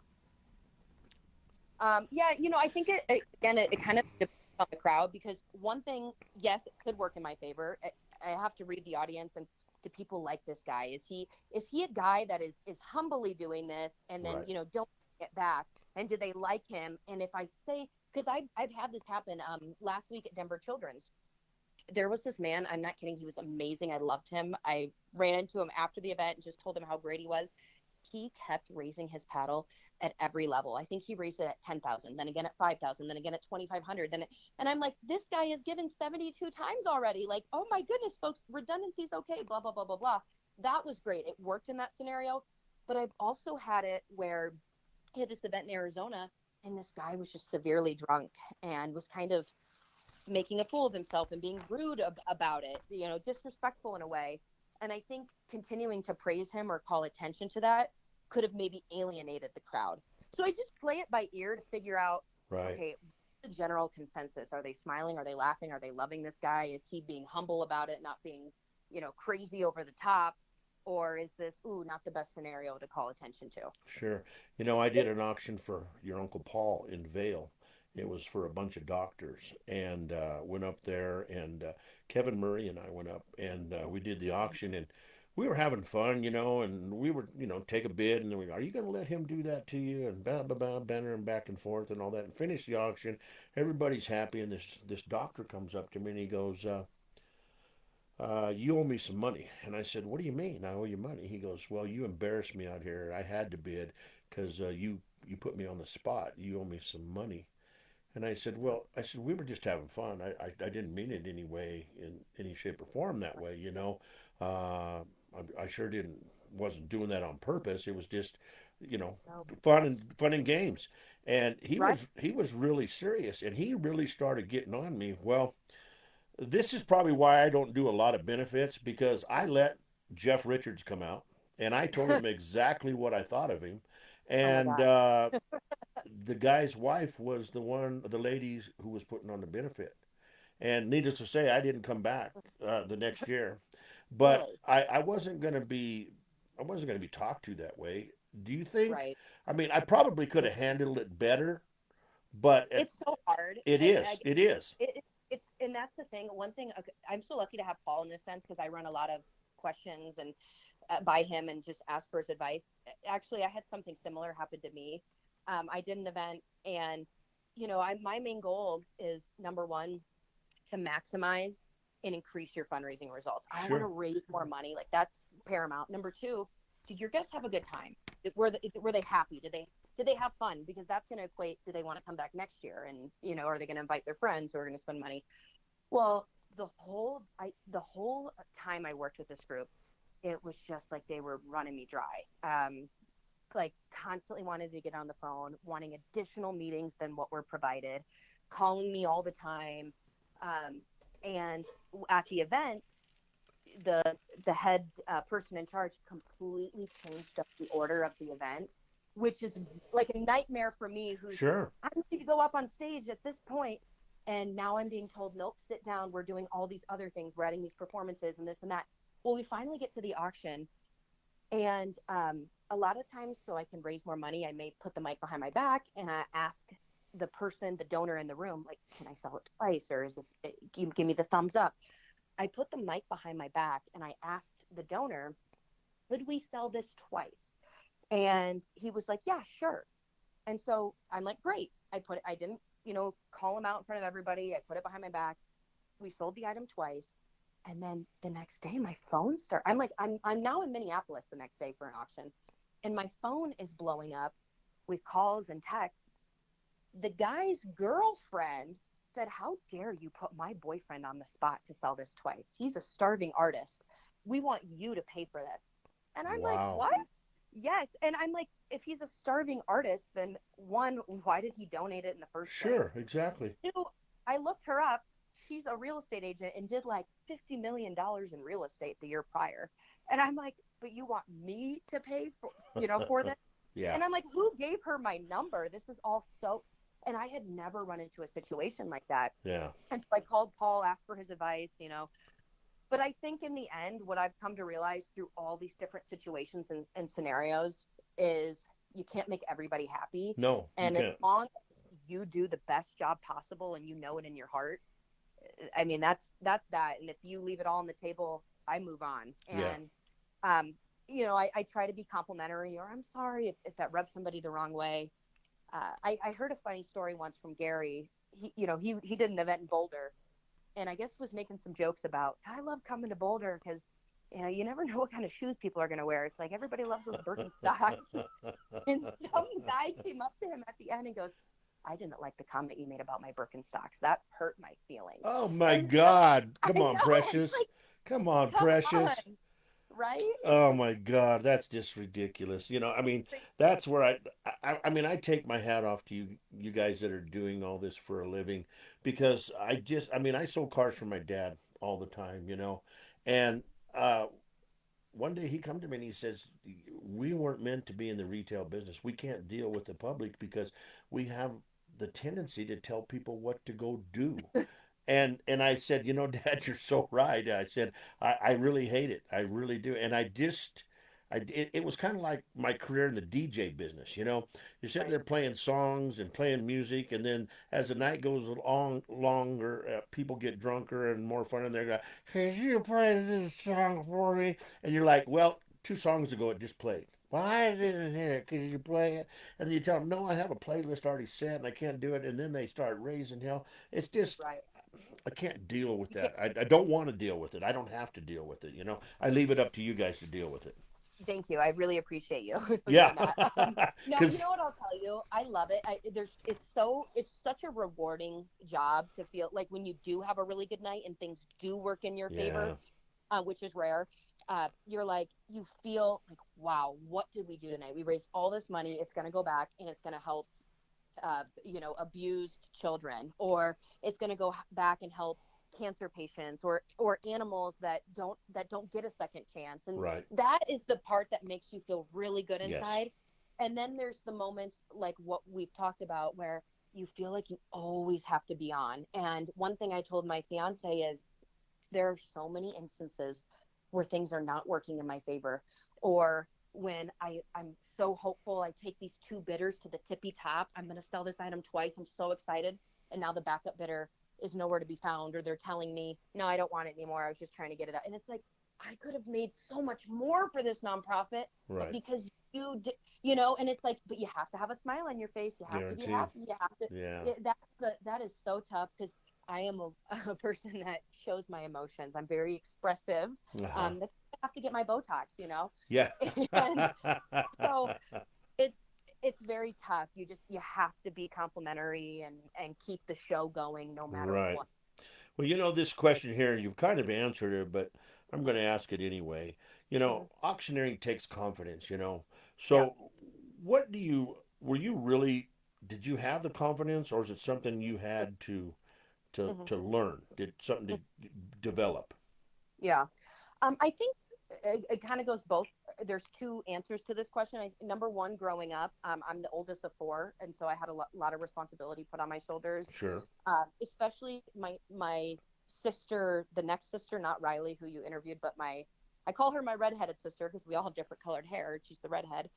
We were the closest growing up in age, and so we have the memories of like living in small town USA and having to Uh-huh. like pick up rocks on the field where grandpa would joke and say he's going to give us a quarter per rock. And we had it a little bit tougher where we had to get all A's. If not, we couldn't go out. I remember we moved to a new school again when I was in 5th grade in Des Moines, and that year I won the mile run, and so did my sister.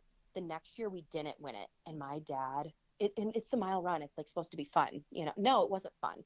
Like he was like ashamed of us for not winning, and so we always had to be the first one in the gym, the last one to leave. Like these were instilled in us, these principles from a young age of you have to have all A's, you have to have a 4.0, you have to be, the hardest worker, number one in your class and on the sports team, give it your all. Right. And so I think that helped build my confidence, like growing up of just wanting to be an achiever and wanting to do a good job. And then, what comes with that, of course, is like praise and awards and trophies. And that also, I think helps.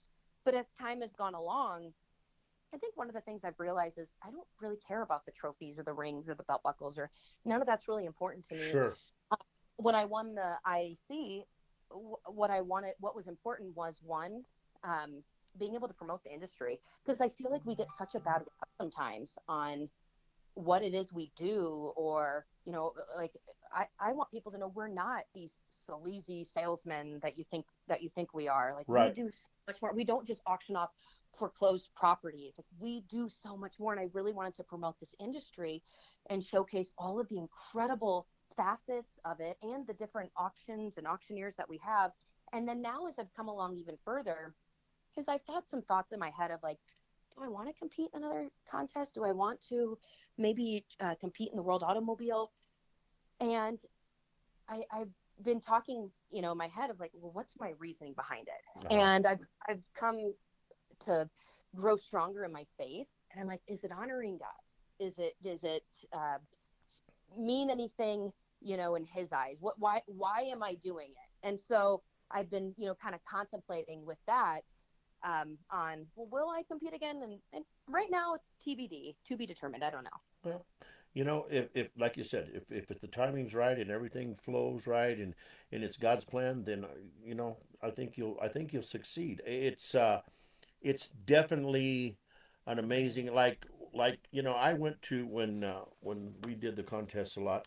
I went to a lot of contests, and we finished up there. I never won. I come in second place one time, not in the auctioneering, but in the ringman.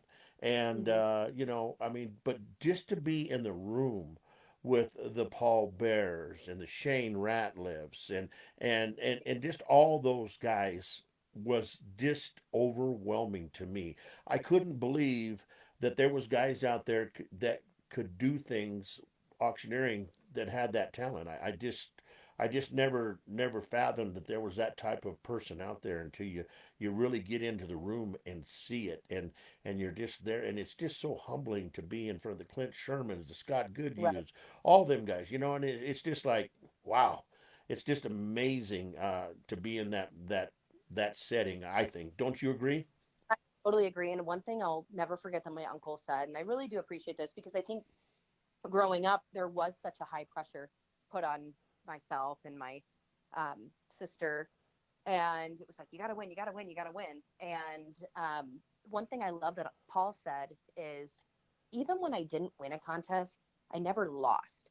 Right. And it took me a while to kind of understand that because I was so heavily fixated on that first place, the Sure. prize, blah, blah, blah. And um, now I've come to realize, yeah, that's right. You don't. Like when I competed in my first international auctioneer championship in 2018, Uh-huh. came so much closer with Emily Weirs, and we really solidified our friendship. And then Frances Fripp, that's where I first met her, and I became friends with her. And then in 2019, I learned a valuable lesson because I didn't make the finals when the year prior I did. And so I just came back and worked harder and enhanced my craft. And every year when I didn't win, I learned something or I gained something. And Paul was so right on that. And then the other thing that I look at is it's actually better not to win right away. Like Yeah. the struggle and the grind. And I think anything worth having, you have to work for. And it makes it so much more rewarding when you don't get it right away. It's like, oh, 5 years of or 10 years of trying to get this and trying to win, and it's like, oh, I got it. But if you would have got it on that first try, would it have been as rewarding and as exciting? I don't think so. I have to totally agree with you on that statement because, number one, if you win it that day, I mean, it's you just the camaraderie. You don't build that camaraderie because certain people kind of alienate against you and stuff like that, and you're just like, come on, guys, I just give me a break. But I think building friendships through everybody and working your way up there, it shows people that hey, he was there last year and he was fourth, and he come back and he's in second place right now, and it shows them that hey, this guy works. He works to better himself, and I think it Exactly. because when I went to the when I actually what I did when I went to the contest is I went to the contest to get jobs. I didn't go to the contest to get anything but a job. I wanted to get hired on in Denver. I got hired on in Denver. I wanted to get hired on in Albuquerque. I got hired on in Albuquerque. I mean, I traveled all over and did a lot of auctions, and it was all because of those contests and stuff like that. And I feel that it was just better for me. I think, and I can't remember the name of the award, and I forget it now, but it's where all the auctioneers vote on, somebody that really Oh, is. I bet it's the Rising Star. Well, it's kind of like they had a different name for it at the time, but yes, that's what it is. Okay, so Like uh, they and vote that on that yeah, show that one day you will win. yeah, and that happened to me in Colorado at the Colorado Auto Auction. I mean, I was Wow. used to placing in the top five with me and Kenny Holsworth. Of course, I never knew where Kenny was because he's always out in the parking lot throwing up because he was sick, because he was nervous, and all that. But uh, we did so well in those contests, and I was always used to placing in the top five or whatever, and I really was. I mean, I was really up there all the time, Hmm. and then at Colorado, I didn't even place. I didn't even get in at anything. And I just got this attitude and I told my wife, "Come on, let's go. We're going." And I leave and we're leaving and I'm all pissed off and all that. And then the emotions hit me in the motel room, and I started crying like a baby. And then the phone Crying and rings. auctioneering. Come Yeah. on, Jeff. What's that? There's Paul says there's no crying and auctioneering. Well, I I didn't cry at the auction, but I did cry in the room. You can ask my wife. I'm going to admit that. I don't care. But I love that. you know, Clint Sherman called me and he said, "Where are you?" And I said, "Well, I'm back at the room getting ready to go out and have some fun." And he goes, "Well, you better get your ass over here." And I said, "Well, why?" He says, "Just get your ass over here because you need to be here. That's all I can tell you." And when they gave me that award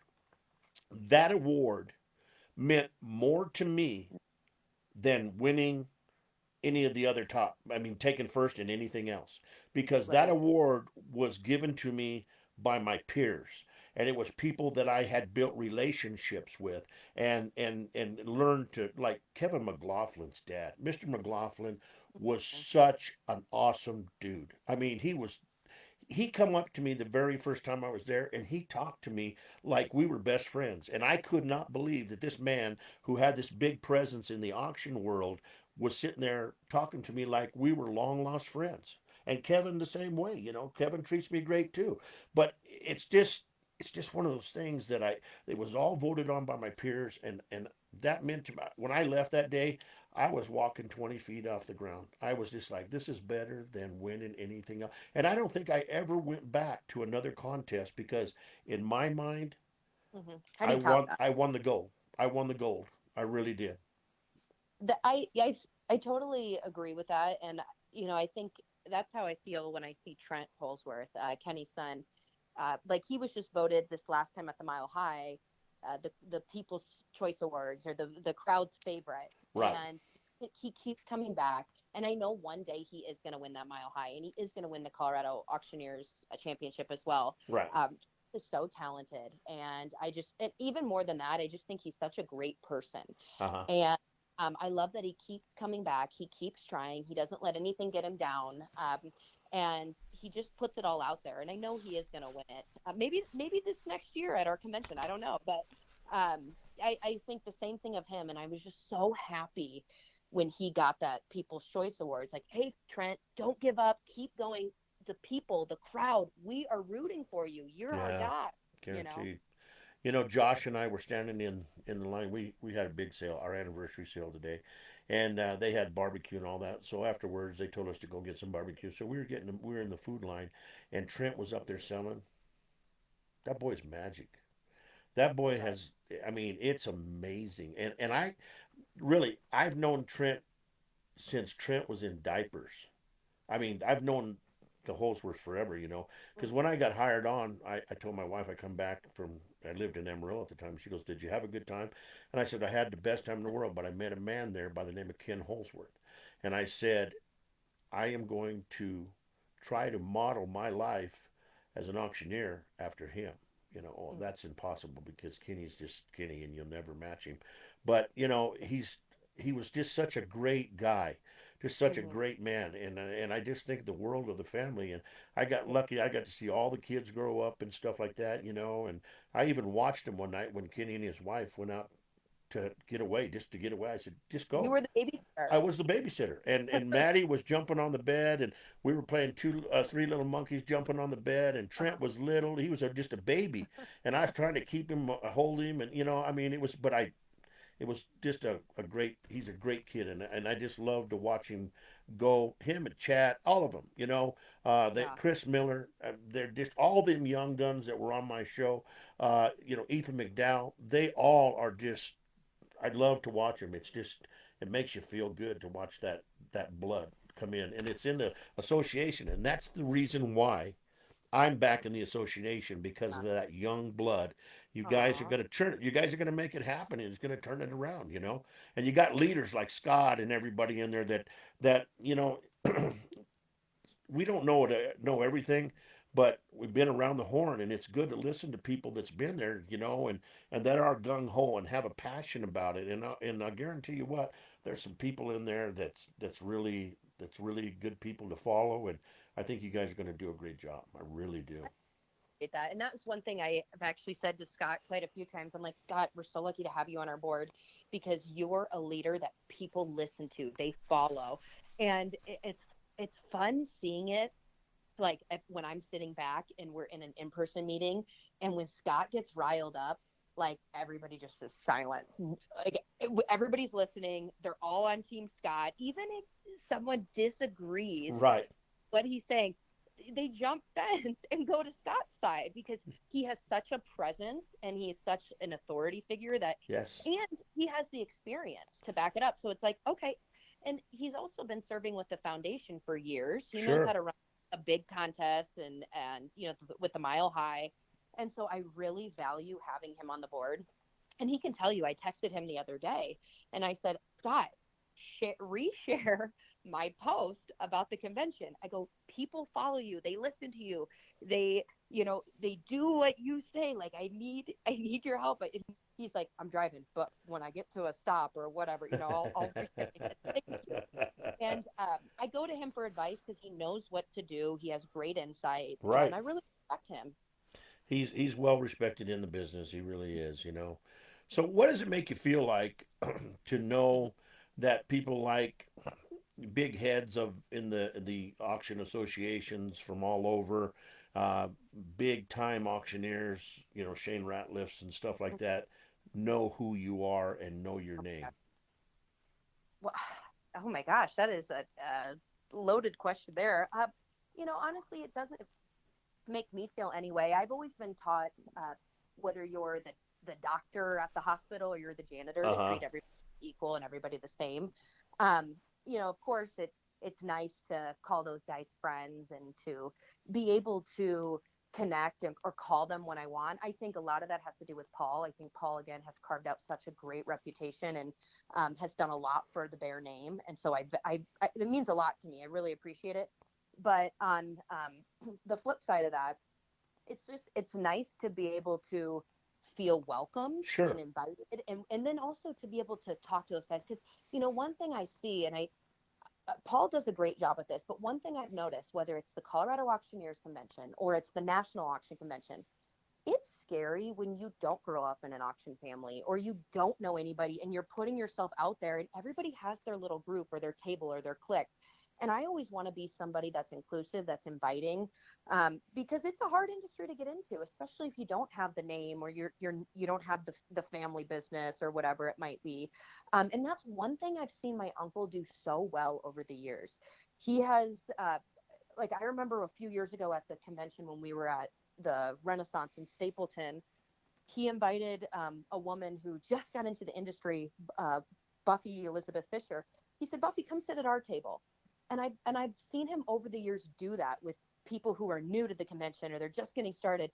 He makes it a moment and gives time to bring that person over, sit down with them, ask them about their life, who they are, how they got in the industry, and then, if they're like alone or they're sitting by themselves, invite them over to our table. And I think that's so great because it is scary when you're just getting started. Yeah. And I've been lucky to have him to lean on and always have a table to sit at because he's there and he, has invited me into the fold and introduced me to these people. Right.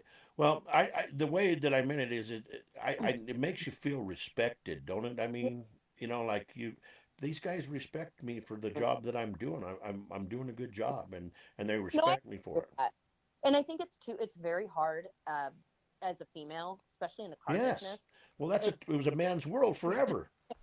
And one, I'm really lucky because Paul introduced me to this next character, but I would not be the auctioneer I am today. I would not have the respect, and I wouldn't be as strong as I am in the craft without Terry Elson. Yeah. Um, he has been the absolute best mentor, and has even kind of come along as like a family member Yeah. in mine and Riley's life. Like, I'll never forget the first time I walked in dealers. I didn't know what to wear, what to do. And so Right. I'm wearing these like really nice khaki pants, these loafers, and a pink like collared shirt. And I look around and everybody's in like jeans, Wranglers, and cowboy boots. And the first thing, Terry's kind of gruff. He's tough when you meet him. And Yep. I didn't know him at first. I'm just like, okay, just be really nice, be polite, blah, blah, blah, blah. Make eye contact. I meet him, and the first thing he says is, you want to fit in around here. You want to dress like everybody else. And so I took note that day, and I'm like, all Yeah. right, I'm never going to wear my loafers and my slacks. Right, exactly. Yeah, this is not California, sister, right here. This is Colorado, guarantee. No, You know, Terry and Paul both went into Tom Strickland the day I tried out in Denver, and they both said, "You better hire him. You better get this kid hired." And they both went in there, and I thank him very much to this day. Uh, Terry, he's just an amazing phenomenon. He's got a great chant. oh, So many people across the country can know that Terry Ellison name, and they want to know about his chant. I mean, it's just boys amazing. got a great. I'll never forget. Paul said, he said, Terry, because one year for Terry's birthday, we made him this plaque.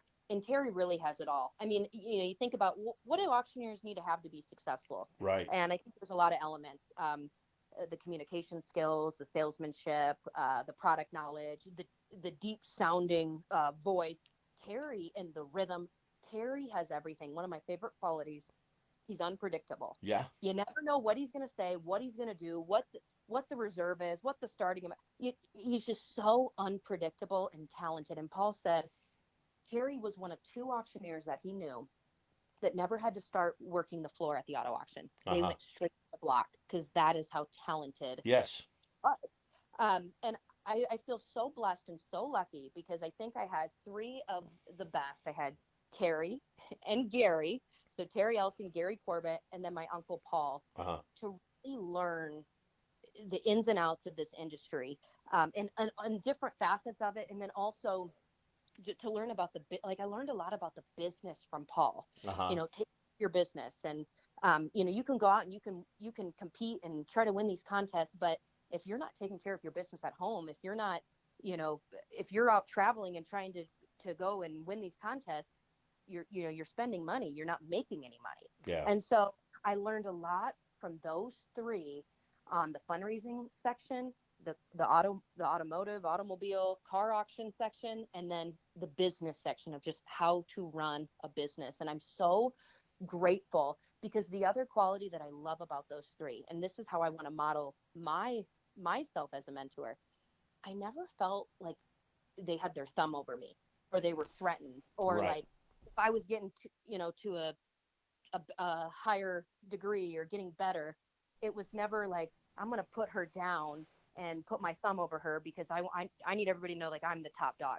And that's why I respect them and value them so much.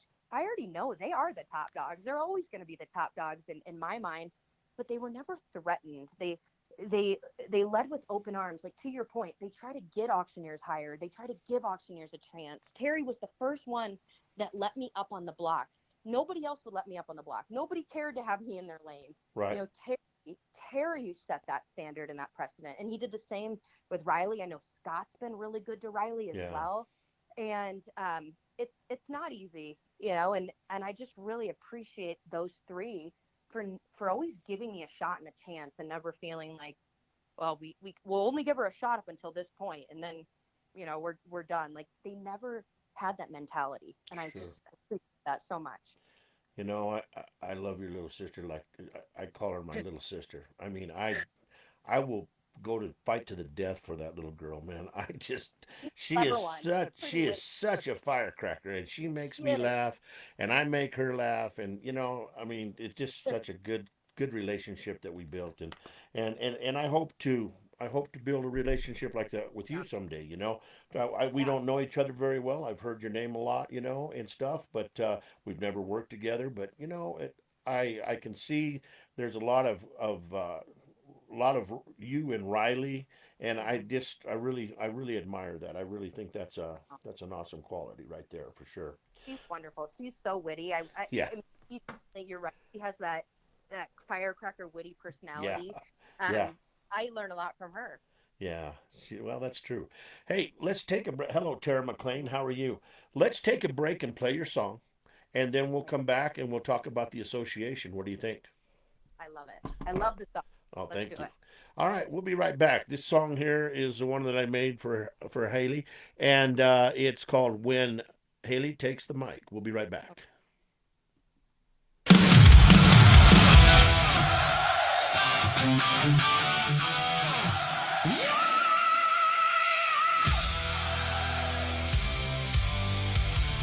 Ooh,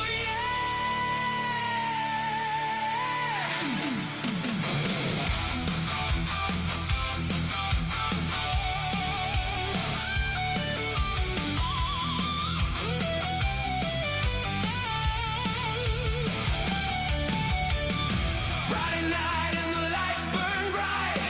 Chrome shines like a million dreams. The crowd leans in with anticipation, waiting for the next great scene. And she walks out with a confident smile. Every eye is locked in tight. The room comes alive in a heartbeat. When Haley takes the mic, she built a name on hard earned respect, a passion no one could deny. From helping others through BL benefits to reaching for the highest prize. When Hattie takes the mic, the whole room comes alive. Dreams are bought, dreams are sold. Every heart beats an overdrive. Going once, going twice. Feel the excitement rise. When the hammer falls, the crowd stands tall.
to pedal to the metal.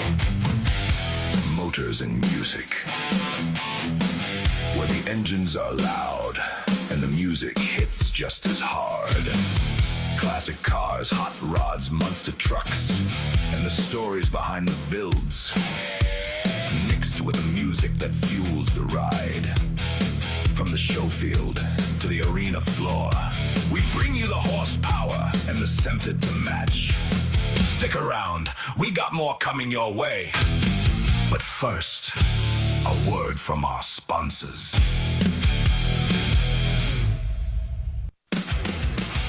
Castle Rock, get ready to fire up the horsepower! The 2026 Poor Boy Cruisers Car Show is rolling into ACC in Castle Rock on Saturday, October 3rd from 10 a.m. to 2 p.m. Bring out your ride and be part of an incredible day supporting the American Cancer Society, with 100% of the donations going to the cause. Entry fee donation is just $20 cash only, and registration is same day only. The show takes place at ACC Castle Rock, 4500 Limelight Avenue, Castle Rock, Colorado, 80109. Enjoy giveaways, a 50-50 raffle, silent auction, specialty trophies, and an awesome lineup of classic cars, customs, trucks, and hot rods. All makes and models are welcome.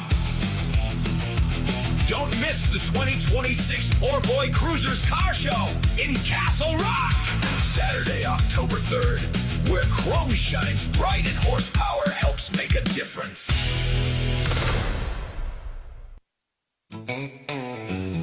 Folks, auction season is here. And when it comes time to sell your equipment, livestock, estate items, or complete farm dispersal, you need an auction company you can trust. That's where the Holsworth Auction Company comes in. Serving Colorado and surrounding communities with honest service, hard work, and hometown values. Whether you're planning a farm auction, ranch dispersal, estate sale, livestock sale, or equipment reduction, the Holsworth Auction Company has the experience to help get the job done right. And now, with online internet bidding available, buyers can participate from just about anywhere, helping bring more attention to your sale and stronger bidding opportunities. Community-minded, professional, dependable. That's the Holsworth difference. Give Ken Holsworth a call today at 970-380-5305, or call John Clatworthy at 970-768-7500, or visit them online at theholsworthauctioncompany.com. The Holsworth Auction Company, LLC, where integrity still matters.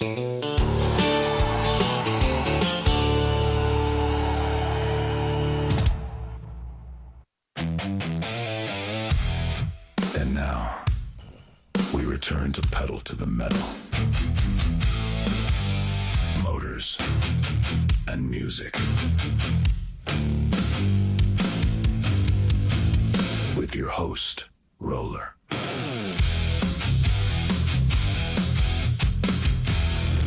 All right, we're back. We're talking to Haile Behr from from Behr Benefits, guys. I tell you what, this young lady is on fire. She has a company that's out there, and it's setting the world on fire. And I'm so glad that she's on my show.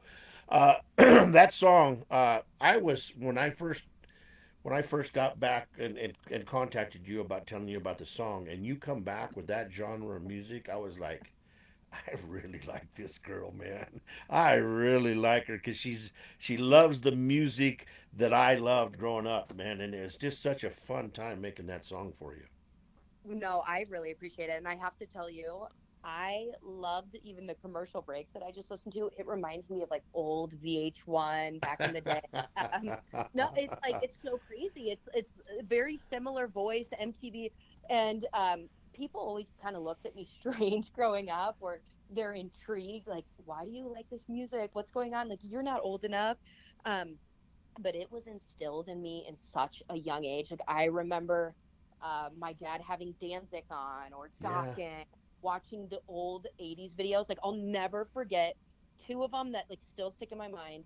The Dokken breaking the chains, Yeah. and it just now like looking back, it's so it's just so fake, but it was so good when I watched it as a young kid. Yeah. And then Motley Crue, Too Young to Fall in Love, one of my favorite scenes. It's like they're in China or somewhere. Right.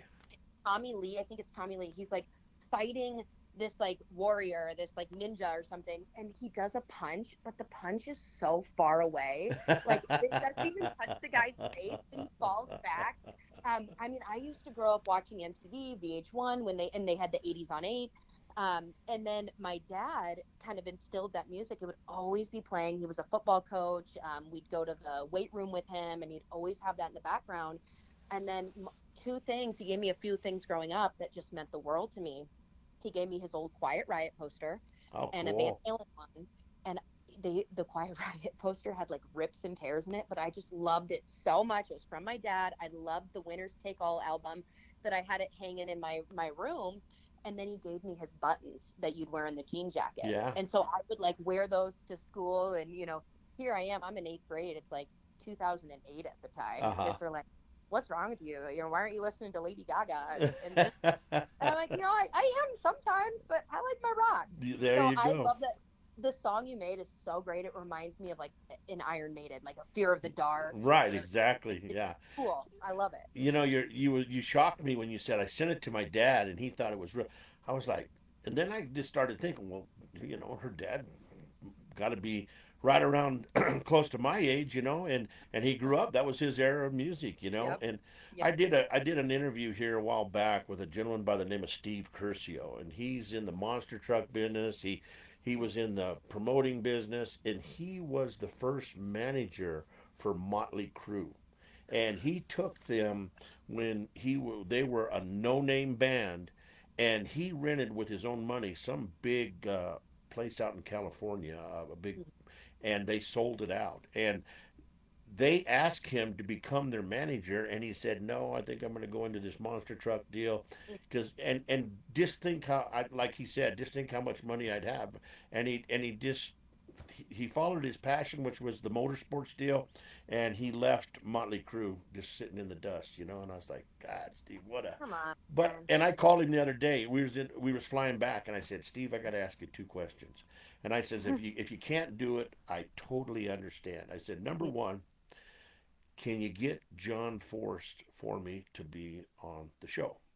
And he goes, Roller, he says, I would love to, but he said, since John Forst, and do you know who that is? No, who is that? John Force is a funny car driver, and he was a big world champion, multi-world champion funny car driver and stuff. And he got in an accident a couple years ago, and he had to quit racing and all that. And he said he quit doing any interviews or anything because he has brain damage. And I said, well, I understand. I said, but now the big one, can you get Motley Crue for me? He said, Roller, there ain't a chance in hell that I can get Motley Crue for you. I said, well, at least you're going to be honest with me. He says, they don't even return my calls, let alone be on your show. I said, hey, you can't blame a guy for trying. But that would have been awesome to get Motley Crue on the show. That would have been awesome. They're my favorite band. Uh huh. Motley Crue, I mean, I love Led Zeppelin. They're right up there too. But Yeah. Motley Crue, I mean, when I've read the book, The Dirt, when the Dirt movie came out, I've seen it. I've seen them 3 times in concert. I have a pick from Nikki Sixx. Like, I have always loved Motley Crue, and so that would be my dream if you could get them. Another great one, who he got sober. He's been an amazing, just an amazing philanthropist. He does a lot of work. He has his own charity in Arizona. Alice Cooper would be cool. Yeah. If I had any type of wear, because I've sold some of his stuff, I've been to one of his events. Uh huh. I just know him well enough, but he would be great. Just to take a look back at his career, all the albums he's produced, Right. where he's at now. He's apparently it's just funny thinking of him and his crazy black hair and the Yeah. eye makeup. And now he's like a golfer. He like loves to golf. Yeah, how would you like to be teeing off with Alice Cooper on the tee box? You know, that would be amazing right there. Hello, Von Long. Von Long's in here. He's watching the show.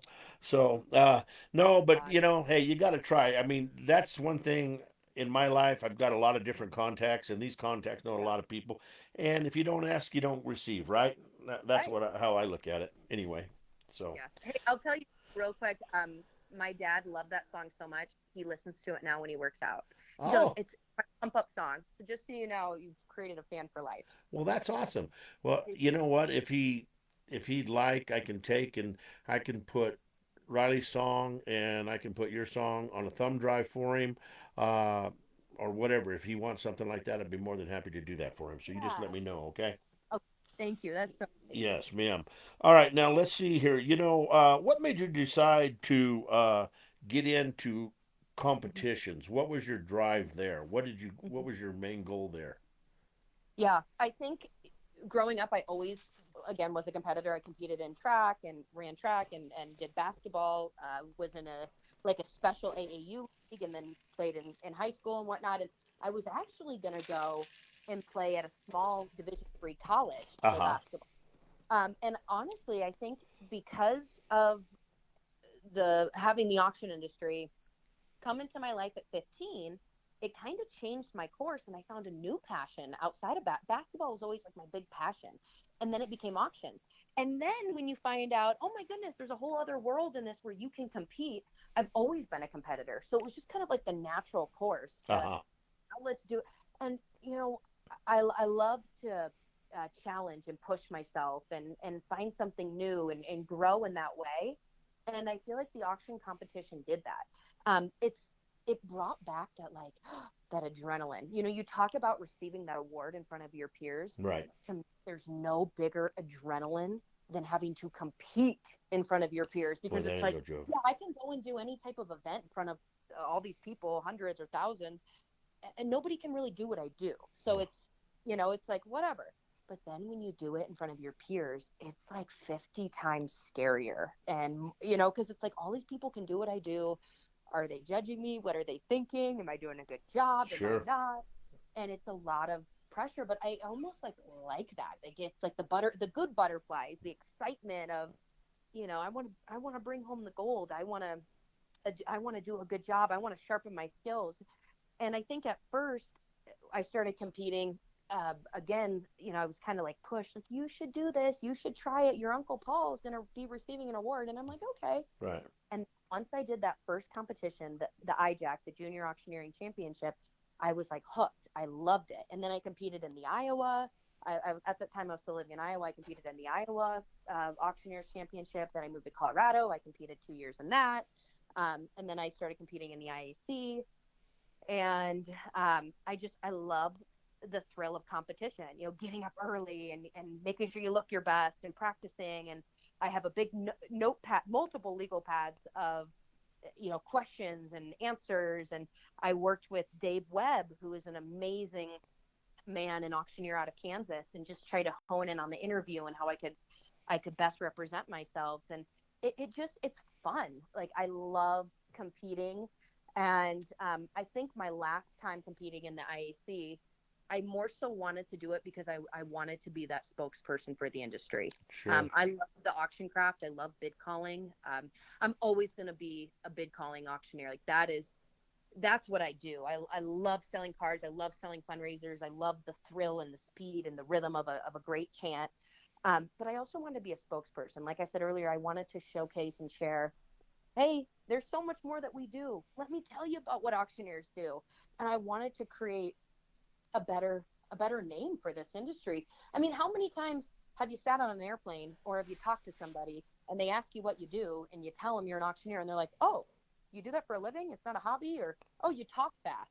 It's like, that's the Yeah. extent of what you think that we do? Yeah, Come on. exactly. Exactly.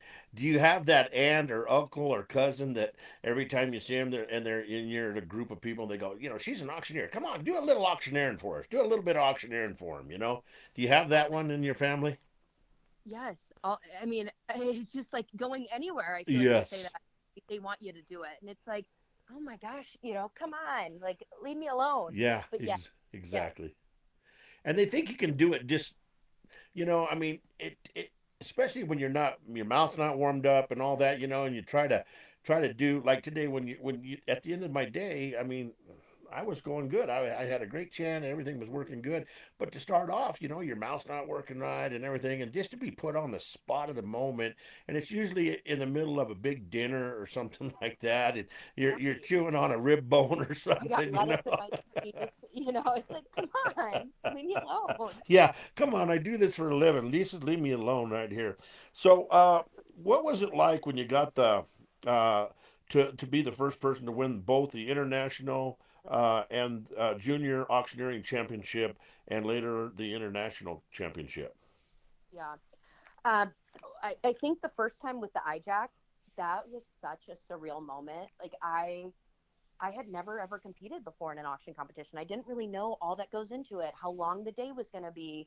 It was really special because not only did I get to win that, but Paul got inducted as the president. Uh So huh. it was a 2-for-1 Bear special, and Yeah. it, I was so lucky in the sense that all of the family was there. My parents came, my grandpa was there, my aunt Rilla, Paul's sister, my cousin Eddie, who I'm sure you know. Like everybody Yeah. was there, so it's really special to have all of the family to celebrate.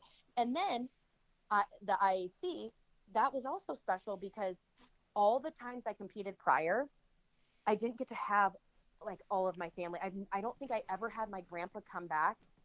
He came to Indiana 2013 for the iJack, Uh huh. but he came again in Oklahoma for the IAC 10 years later in 2023. Otherwise, all the other times I've competed, he's never been there. So it was the perfect moment to win. And then to win both of those, nobody has done it yet. And I know there will be somebody, Tice Freege's been hammering at it. Cotton Booker, they have both won the junior. And so, I was kind of like, I'd love it if I could try to be the first one to win this. But I'm going up against them as well, and they're competing, on the men's side, and they could also win, and they've also won the junior. But it was really thrilling to be the first to win both of those. It was Right. really cool. What separates a good auctioneer from a champion level auctioneer? Mm, man, yeah, I think I think there's a lot that can separate the two, but I think one of the uh, actually, I'm going to give you two. I'm going to give you two things that come to mind. I think one is humility, and what comes with that humility is being able to recognize I wasn't my best. This Hmm. is what I need to do better. And taking those qualities, like I love looking at the scorecard and figuring where can I get better? And again, if you lose, did you really lose? You gained insight, you gained a friendship, you gained something. I think it's that auctioneer that keeps coming back, that keeps honing their craft. That's like, yeah, I didn't win, but they're humble enough to know, yeah, maybe I am at the top in my regular life and I'm selling all these fundraisers, or I'm working 5 car sales a week, or I'm selling at Mecum or Barrett Jackson, and you got all this going for you. Uh huh. And then you're like, wait a minute, why didn't I win? I'm doing all this in my life.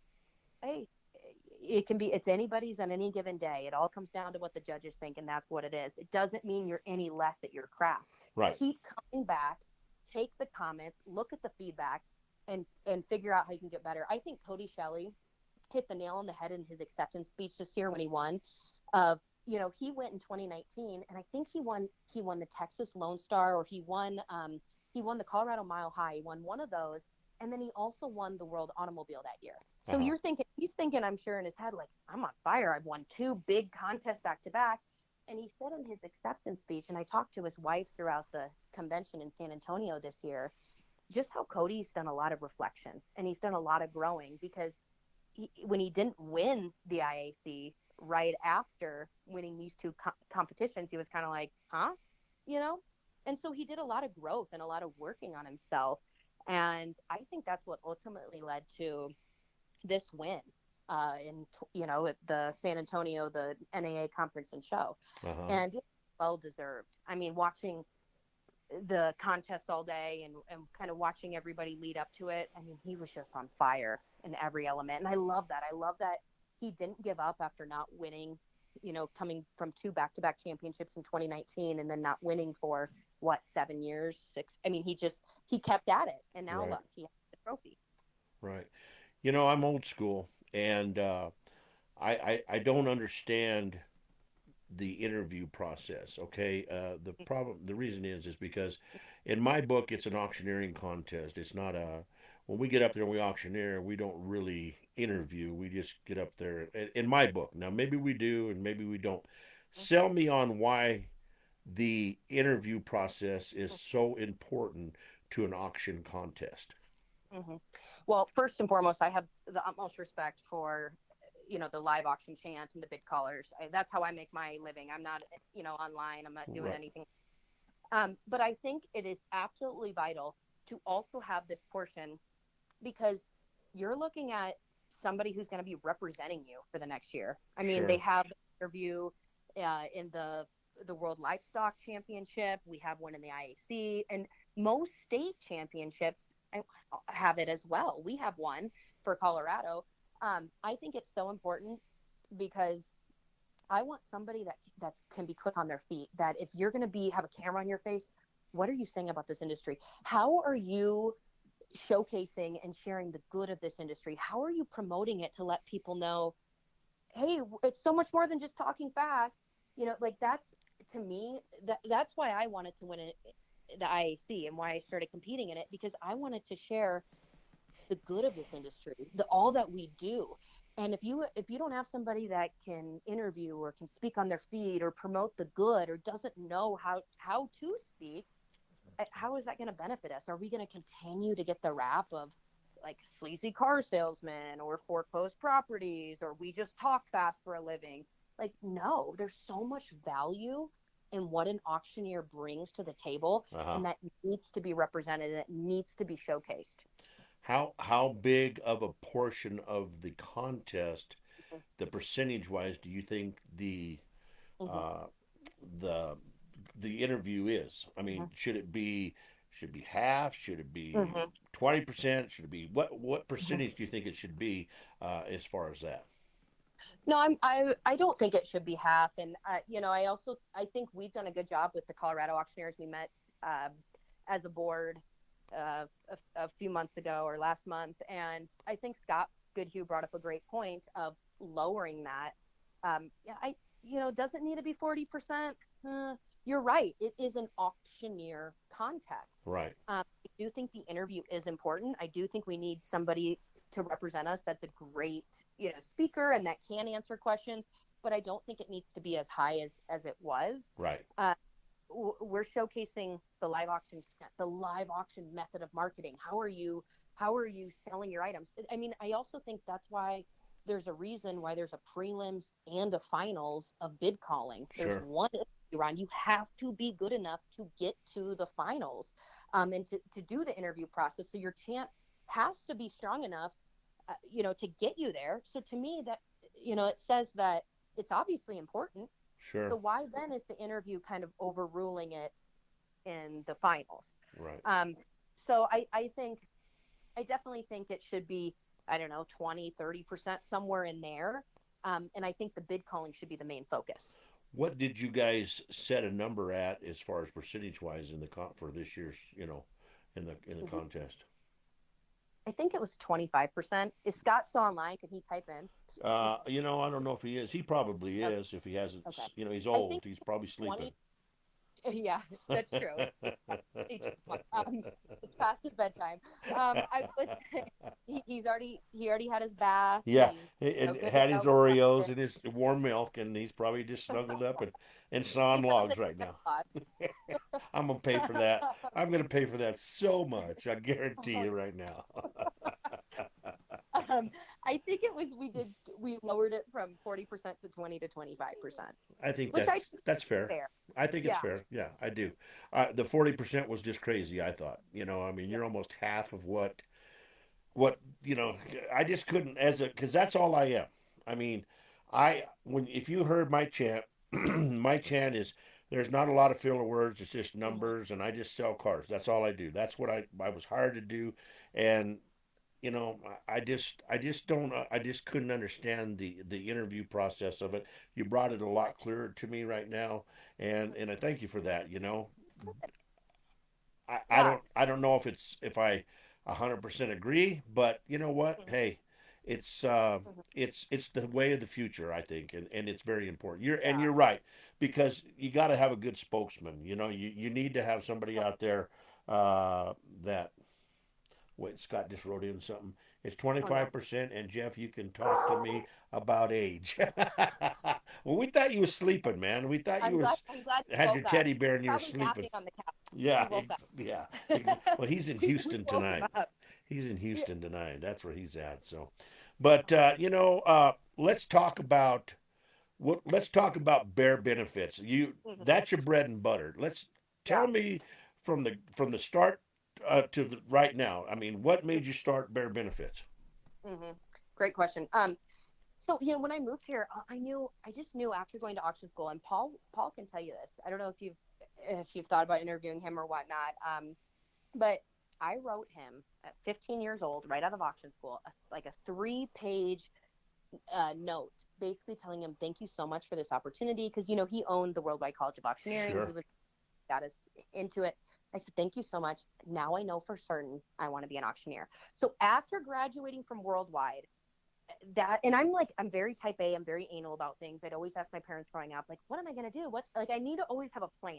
Like we go on vacation, I need an itinerary. That's who I am. And after graduating auction school, I knew right then and there I want to be an auctioneer. That's all I want to do. Uh huh. But then people think like, oh, your last name's Bear, like you're gonna get an auction business handed to you, or you grew up in it. Well, no, I didn't, because again, I graduate worldwide auction college. I'm 15. I go back to high school in Iowa. Paul goes back to Colorado selling auctions, doing everything he's doing. I'm back in high school. Who wants to hire a 15-year-old auctioneer? Right. And I don't have like a family business where we're selling like machinery or personal property or anything to go like work out on the weekends. Right. So I'm trying to like reach out on Facebook and on social media, like who wants to, hire me and blah blah blah blah blah. And and I get some responses back, and then as as I go along in my career, Paul, again, I think one of his best qualities is he's a great connector. He's so good at connecting you to the right person.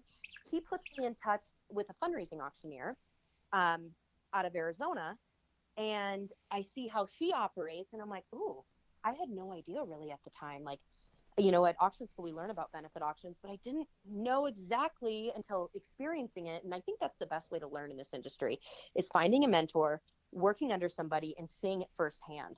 So I got to see her in action. I'm like, oh, this is so for me. Like, oh, entertaining crowds and wearing great dresses and raising money for incredible causes, feeling like you're truly making an impact.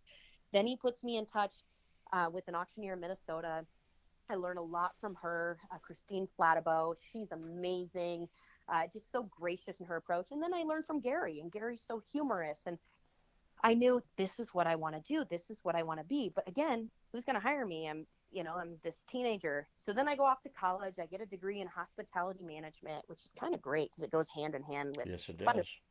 and events and how to do all. And I do a little entrepreneurial course as well of like how to start a business plan and how to create a SWOT analysis. And so that also played, it all just worked perfectly and was like step by step kind of carving me out to be this fundraising auctioneer.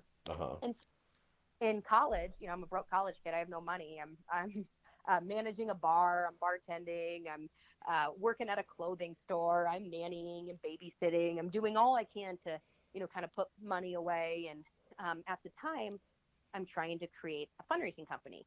So I went. I got like a free website on Wix.com. I created, Haile Behr auctions or whatever. And then when I moved to Colorado, I wanted a name. I wanted to coin a term that would separate me.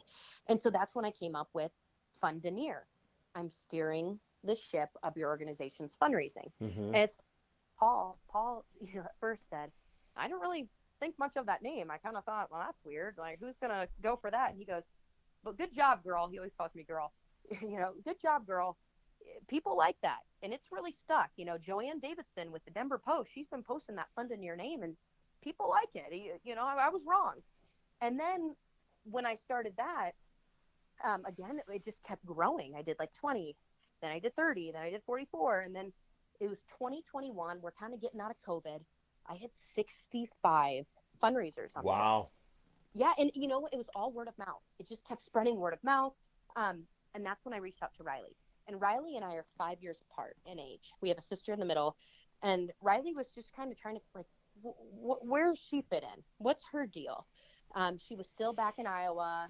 She thought she wanted to be a nurse, didn't work out. She tried real estate. I said, Riley, you are so talented.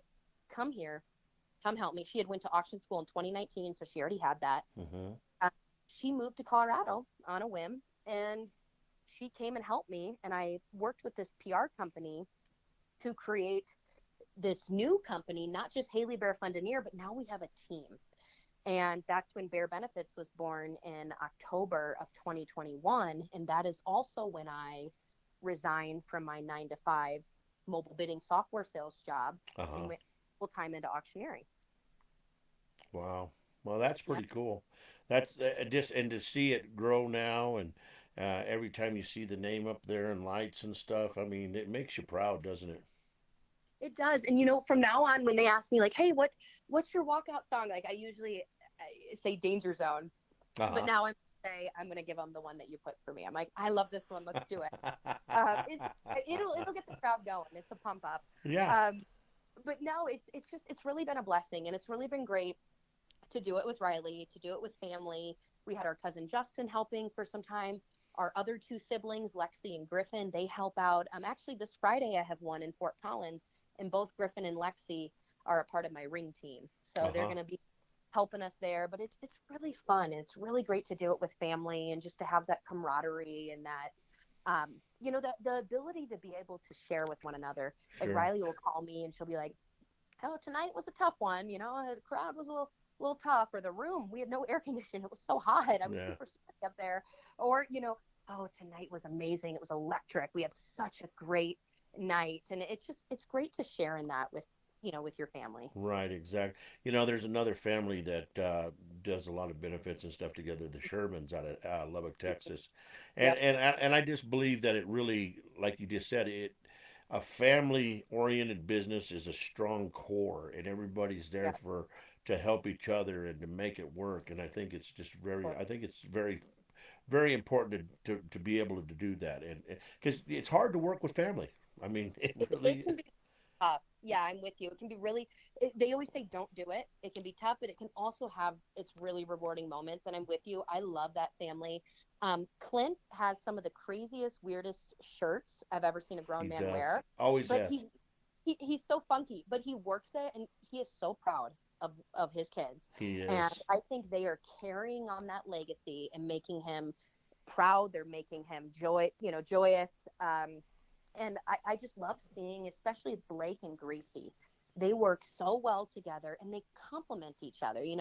Blake has kind of been at the forefront, the one that you watch, but now Gracie's stepping more into the fold, and she's the one your eyes are drawn to as well. They both are just doing such a phenomenal job. Right, right. So, what is your favorite benefit to do? I mean, Oh my, do you like raising money for kids? Do you like raising money for animals? What do you, when you go into this thing, you just throw yourself into? And I know you do that to all your auctions, but you got mhm, to have a special one and a favorite mhm. one. What is that one? So, yeah, man, these questions, you're firing them at me. Don't want to leave anybody out, but I'm gonna say, No, and I don't mean uh, that. If anybody's yeah, listening, and yeah, please, that's not meant what we're meaning. But we yeah, all have a passion totally, about yeah, something, that we really like and care about.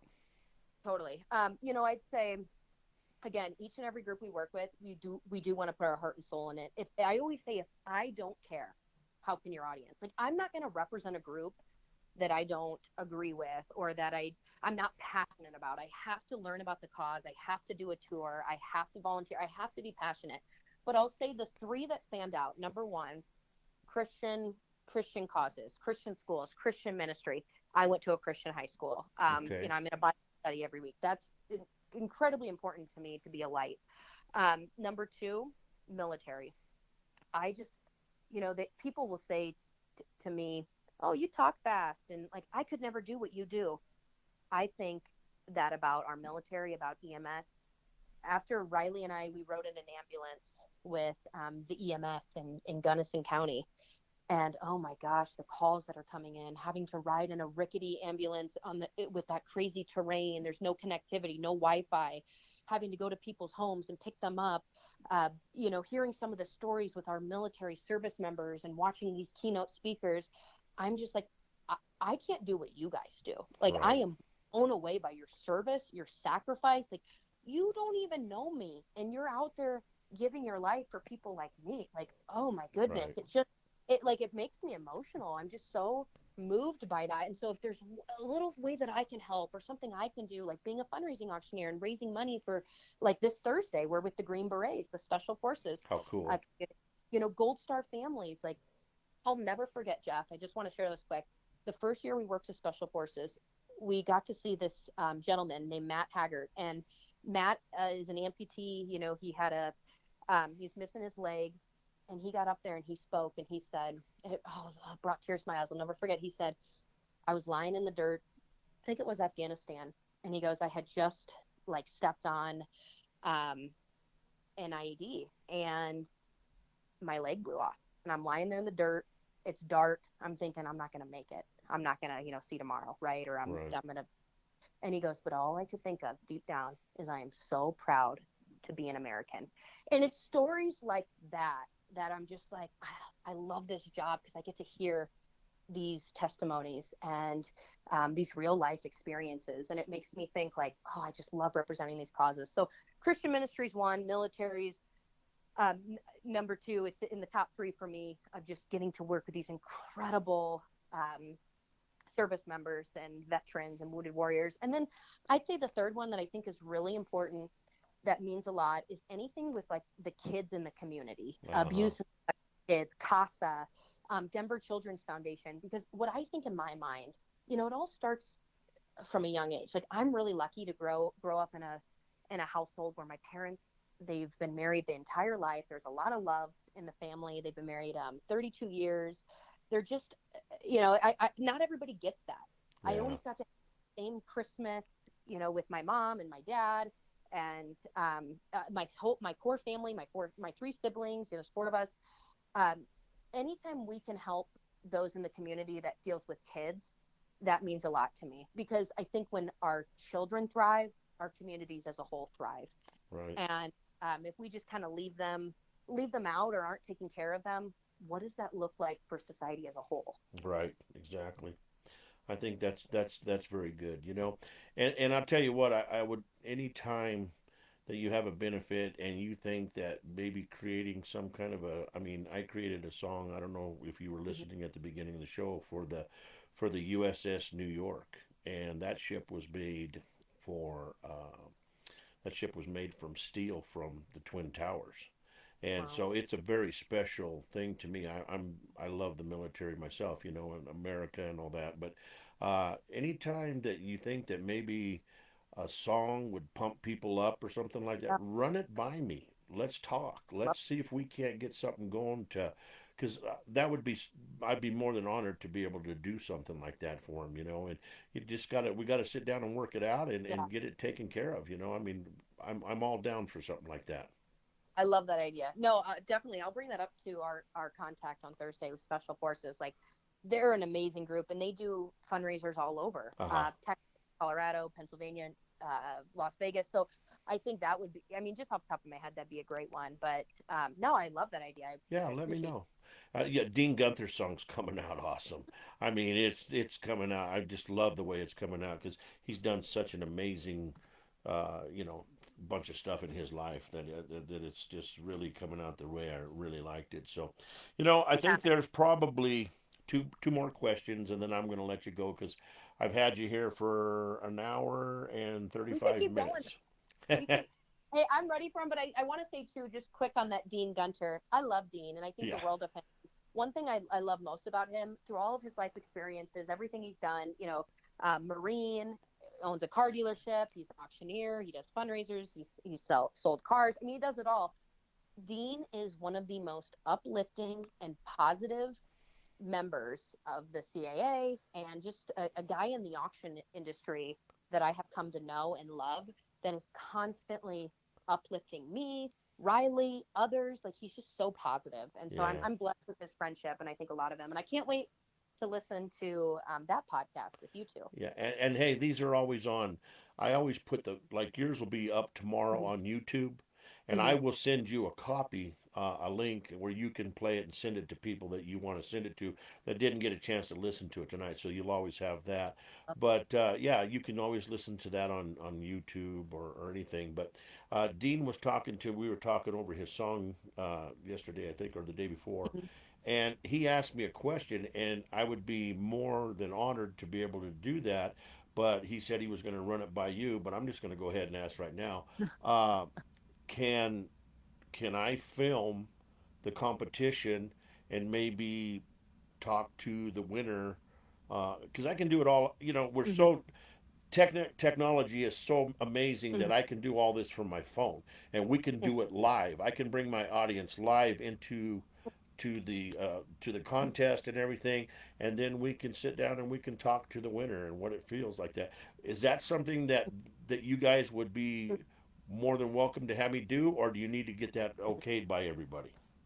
I personally love the idea. I think it's great. It kind of reminds me of like the DAX booth for Texas, and I Uh-huh. think that's such a big hit, and people love having that, and that's why they tune in. Right. I got to run it by the board to get a final yay okay, but That's fine. you have my yes. I think that would be awesome and extra extra eyesight on the competition. And I got to tell you, we're working out a lot of things. We're gonna put a newsletter out next week, but we got some big things happening. We got an ice cream station, which Cool. is huge. We're gonna have a popcorn station, but even more than that, the speakers: Ralph Wade, Scott Steffes, Yeah. we the current reigning women's IAC champion coming, and then one of my favorite things I'm super excited about. We are going to have Israel Del Toro come and speak, and he is retired U.S. Air Force Master Sergeant. He's won the Purple Heart, Bronze Star, and he was the 2017 ESPYS Pat Tillman ESPYS Award winner. And so Wow. he's an incredible man. I think he makes his home in Colorado Springs, but he's going to come and join us. So would love to have you. Would love to have you listen to him, to interview the champion that year, that night.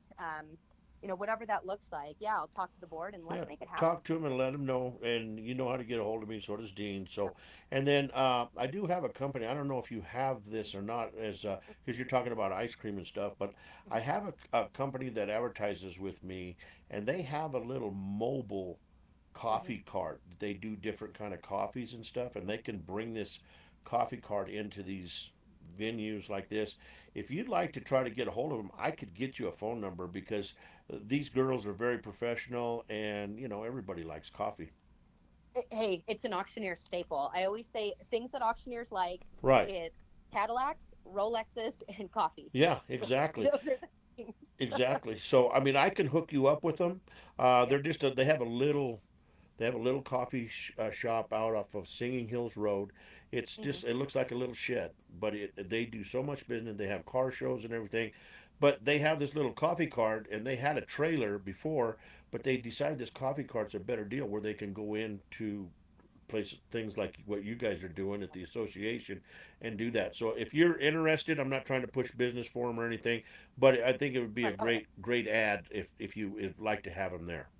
Yeah, and the other thing too is even fundraising events. So, I have some events where it's Sure. a dry event, like Colorado Christian Services, and who wouldn't love to, instead of having that, no offense, stale coffee at the hotel, like I mean, it's cool, it's different, it's modernized to Sure. have that cart, and they can do different flavors and things, which can be Yeah. really cool. They can. So what I'll do is I'll text you their phone number and the name of the company, and you can get in touch with them. And whether you decide, I get nothing out of it. It's just they're good friends of mine, and you know, hey, I like to help out friends. That's what I like to do. No, So no, so I love that. so the last question of the evening: Mhm. when you hang up the Mhm. mic Mhm. and you're done, and you say, Mhm. you know, I've had a beautiful career. Mhm. I have a beautiful family. Hopefully, you Mhm. have a bunch of kids by then, you know, and everything, and Mhm. everything's just going great for you. What do you want to be remembered as? Oh man, Jeff, you're like make me want to cry just like thinking of that. Oh, um, I think more than anything. Again, I love this industry. I love everything it's provided for me, the experiences, the opportunities, the moments. I think more than anything, I want to be remembered as a good person and Uh-huh. somebody who cared. I always think of that Maya Angelou quote where she said, "Nobody will remember what you said or what you did, but they're going to remember how you made them feel." Yeah. And it comes down to it, yeah, we had a great record breaker this evening or the next year, or yeah, you made this guy laugh, or this happened, or your sticky boobs fell off, or what. Right. Like, yeah, people might remember that for a few years or whatnot, but as time goes on, they forget, or it's not as fresh in the memory. But I want people to remember how much I cared, how much I cared about their organization, how I showed up for them, um, how I showed up for other auctioneers in the field. To me, that is most important, and that's also what I think of like my uncle. I think of how much he cares for others, how he tries to help anybody and everybody, even when you don't ask. He's like, let me put you in touch with so and so. I think this would be a good fit. He just cares so deeply, and Right. I see it, and it means a lot. And that's how I remember him, and will always remember him as the guy who showed up for others. I'll never forget when I moved to this state. I don't know if you knew this, but when I first moved here, I was 22. I had like $200 in my bank account. I think 248. I had a crappy old Impala car filled to the brim with like shoes and stuff. And I lived with Paul for 2 months. I lived at my uncle's. He made me do a fire drill. I had to do a fire drill. There was spiders all around the fire escape. I'm like, Paul, come on, do I really need to do this? He goes, you're gonna do it. I need to make sure you can get out. So I had, but he said to me, he goes, Haley girl, if you ever need me, even if it's 2 in the morning, 4 in the morning, you're locked in jail, whatever, call me and I'll be there and I'll show up. There you go. And that's always stuck with me. Sure. Well, I tell you what, I really enjoyed you being on the show. Thank you so much. I enjoyed it. Thank you for having me. It was so fun. I just think you're so cool. I love the podcast. I love the pedal to the metal. Of course, I love the metal music. I mean, it just works perfectly with my song. So Right. thank you for inviting me, for having me, and it was such a great time. Well, we'll get together soon, and we'll definitely get together and have more conversation at the contest and stuff. But if I can do anything to help, I will. I'll be there for you in a heartbeat. And just I'll get you that number to the Rise and Grind people. And like I said, if we can do a song for somebody that really would help set the benefit off, then I want to be a big part of it and help you. Okay. Oh, thank you. No, that's great. I'll keep that in mind. I really appreciate it. And yeah, I can't wait to see you at the convention. And, we're always a phone call away. So hopefully we can continue to catch up and stay in touch. Guaranteed for sure. All right. Well, you have a good night. Okay. Okay. You too, Jeff. All right. Bye bye. Bye-bye. All right, guys. Well, I'll tell you what, I thought that was a great interview. I really did. I thought that was a really good interview. And, that young lady and her sister and stuff, they're going to be on fire, man. They are on fire. They're doing a hell of a job and stuff. So I tell you what, let's do a song right fast. And, let's see here. What do we want to play? What do we want to play right here? Let's do, let's do the one here called Photos on the Wall.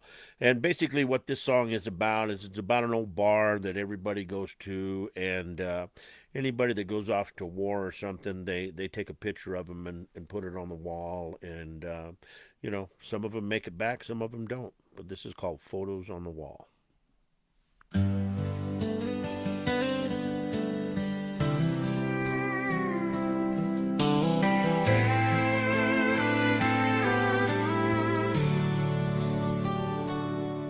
There's an old brick tavern on the edge of town,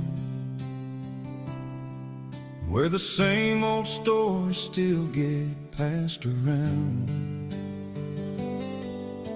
The jukebox plays the songs they all knew by heart, and every picture hanging there tells a different part. Some wear farming boots, some old high school smiles, some are dressed in uniforms from another time. Every frame's a memory this little town recalls of the faces still watching from the photos on the wall. They're still laughing in those faded black and whites,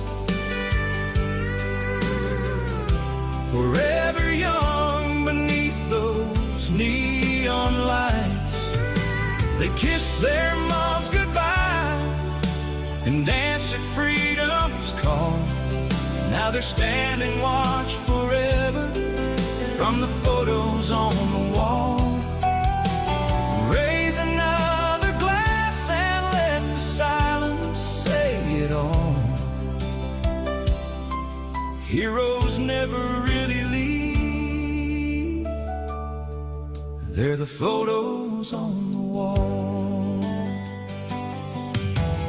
Old Miss Annie points and says that one was my son. He loved old Chevys, fishing, and a little Saturday fun. The bartender remembers every story by their name. Though the years have come and gone, they still feel the same. A purple heart, a folded flag, a letter worn with age, still resting in a shadow box beside another frame. Every newcomer learns before they've had their first pour. Freedom always costs somebody a little more. They're still laughing in those faded black and whites, forever young beneath those neon lights. They kissed their moms goodbye and answered freedom's call. Now they're standing watch forever from the photos on the wall. Raise another glass and let the silence say it all. Heroes never really leave, they're the photos on the wall. So if you're passing through this little country place, take a moment, read the names, look each one in the face. They had dreams and plans like you and me. They simply gave tomorrow so we'd all stay free. They're still laughing in those faded black and whites, forever young beneath those neon lights. Every picture tells a story that this old town still recalls, of sons and daughters who answered when freedom called. Their names may fade from headlines, but never from our hearts.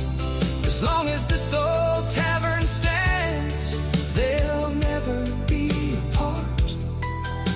We'll lift our glasses high with every last call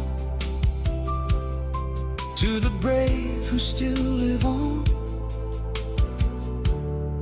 in the photos on the wall. When the bartender turns out the lights at closing time, the room grows still, but somehow they're never gone. They're home forever, right there in the photos on the wall.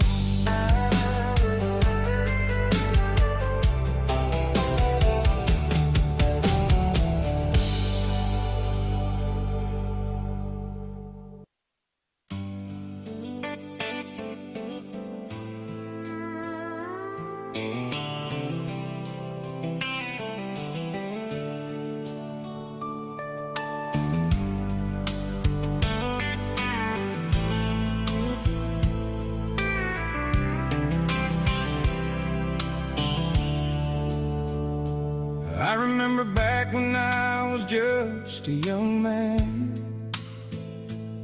McDonald's burgers were 15 cents, my friend. Gas was 59 a gallon. Life felt so grand. Old cars lined up all across this land. You could buy a hot rod for a couple $100. 55 Chevys were the ones folks loved. Studebakers, Packards, Mercury sitting low, waiting on a dreamer to make him his own. Oh, memories, they never fade away. They ride with me more every day. Through the miles and the years gone by, still see them clear in my mind's eye. Yeah, time rolls on, but I still believe in the way it was and the way it used to be. No, I ain't forgot. No, I still know where all those old time memories go. Now I wonder where it all went wrong. Where'd all those old cars disappear to gone? Now when you find one, it's rust and a frame, and the parts cost more than the whole thing came. Junkyards used to be a place to roam. Now they're picked clean or long gone. What used to sit waiting out in the sun now takes a lifetime just to build you one. Oh, memories, they never fade away. They ride with me more every day. Through the miles and the years gone by, still see them clear in my mind's eye. Yeah, time rolls on, but I still believe in the way it was and the way it used to be. No, I ain't forgot. No, I still know where all those old time memories go. Yeah, we didn't have much, but we had it all. Friday nights and a back road call, engines running and the radio loud. Just a bunch of kids trying to make it proud. Now it's auctions, numbers, and prices high, but you can't buy back those younger days gone by. Oh, memories, they still call my name through every mile and every change, and every rusted frame I see. There's a piece of who I used to be. Yeah, time moves on, but deep inside, that young man still along for the ride. And I thank the Lord I got to know those old time memories I won't let go.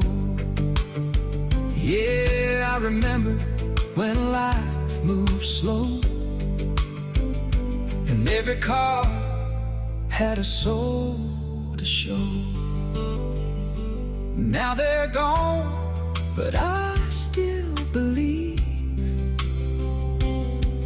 they're living on in these memories.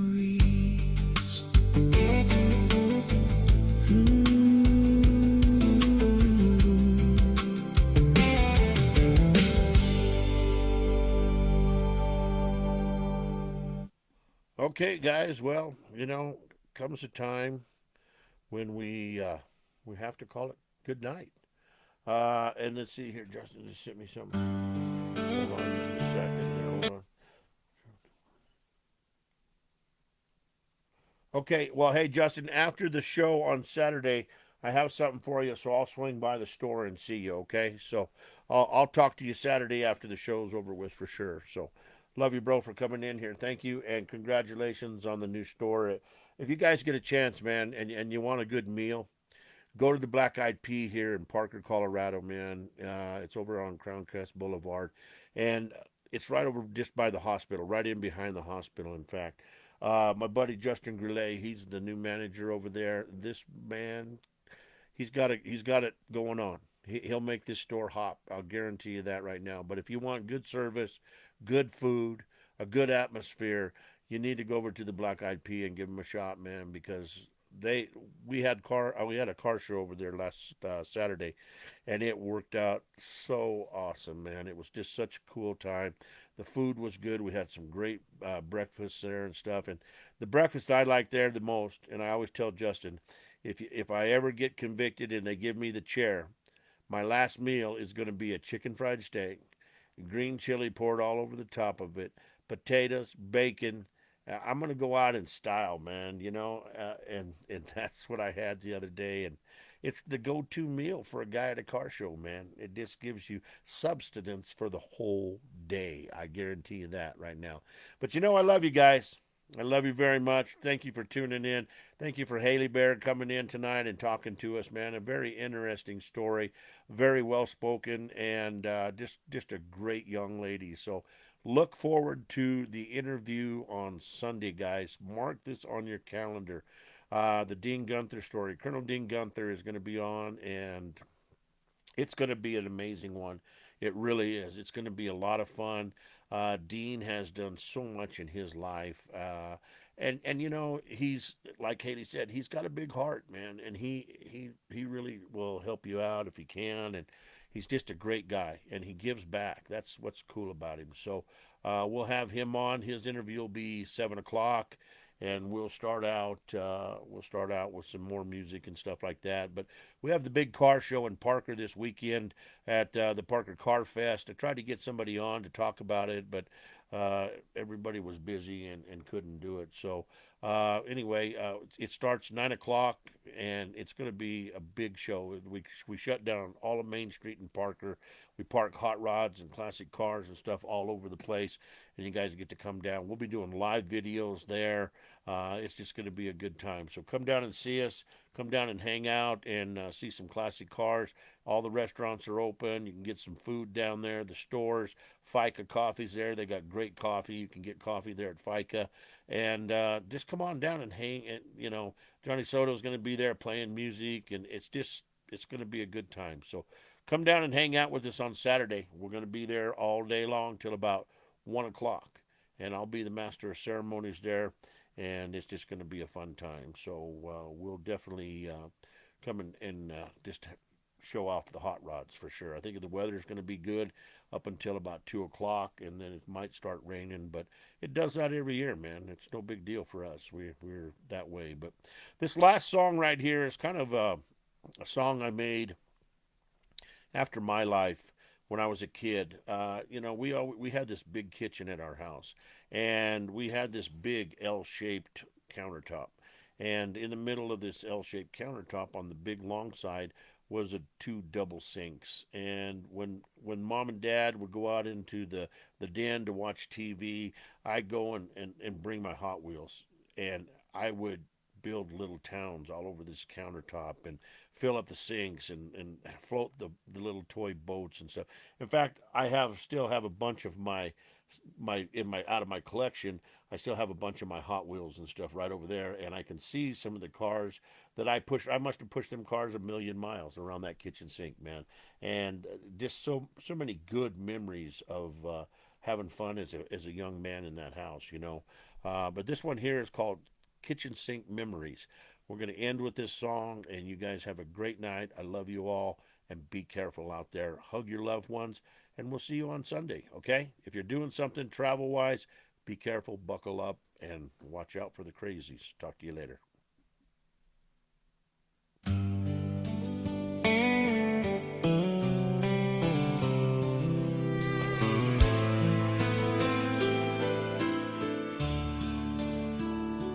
I remember when I was just a little boy. After supper I'd go make my own kind of noise. Mom and Dad were watching television in the den, while I'd dump out my Hot Wheels all over again. Matchbox cars and pickup trucks scattered everywhere on that big old countertop without a single care.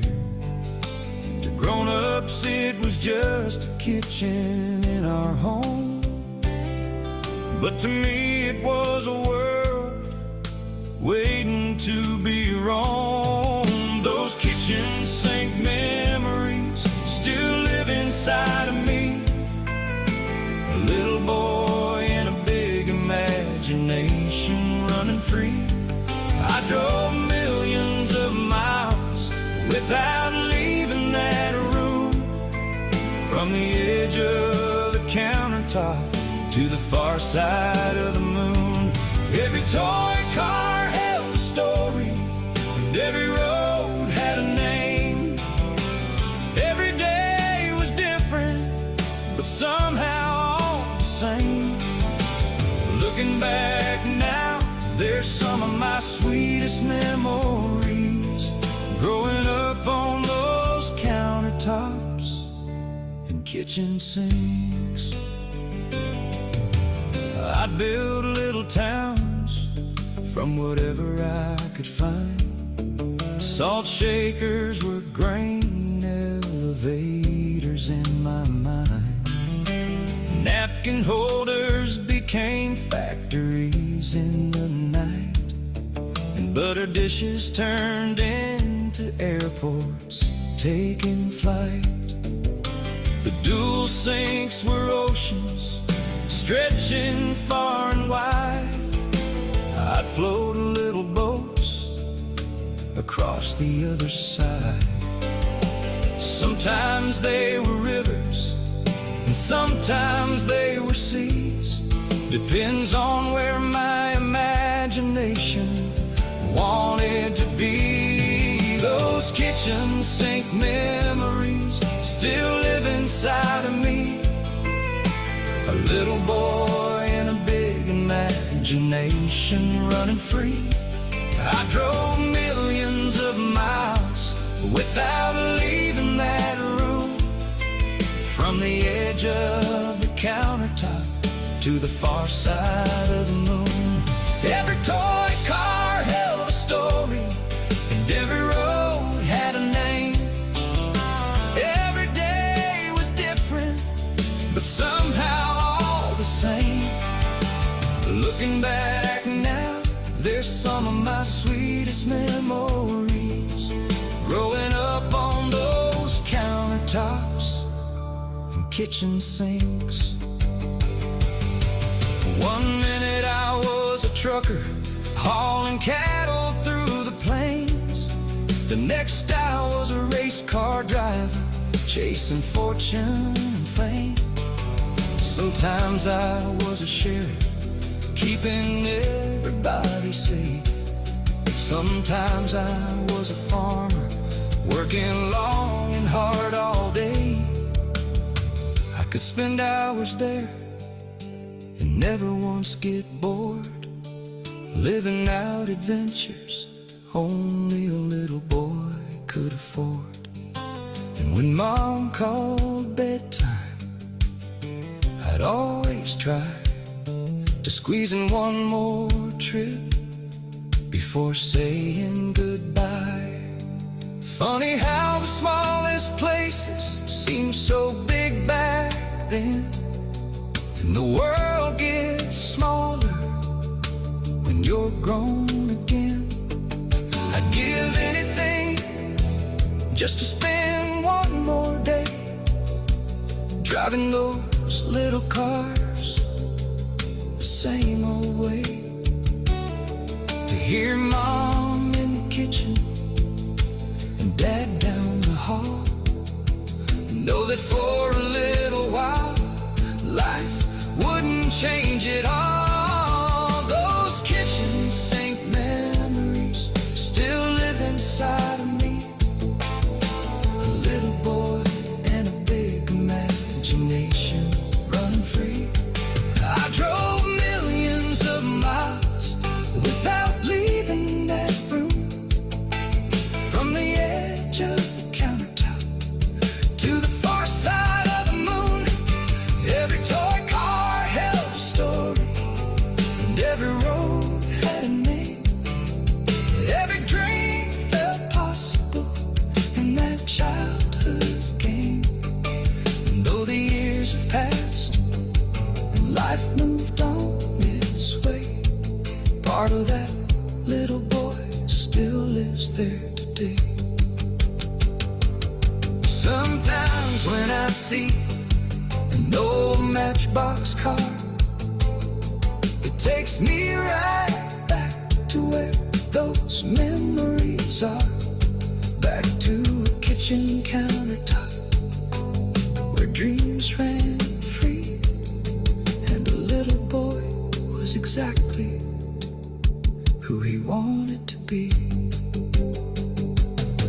Those kitchen sink memories will always be a part of me.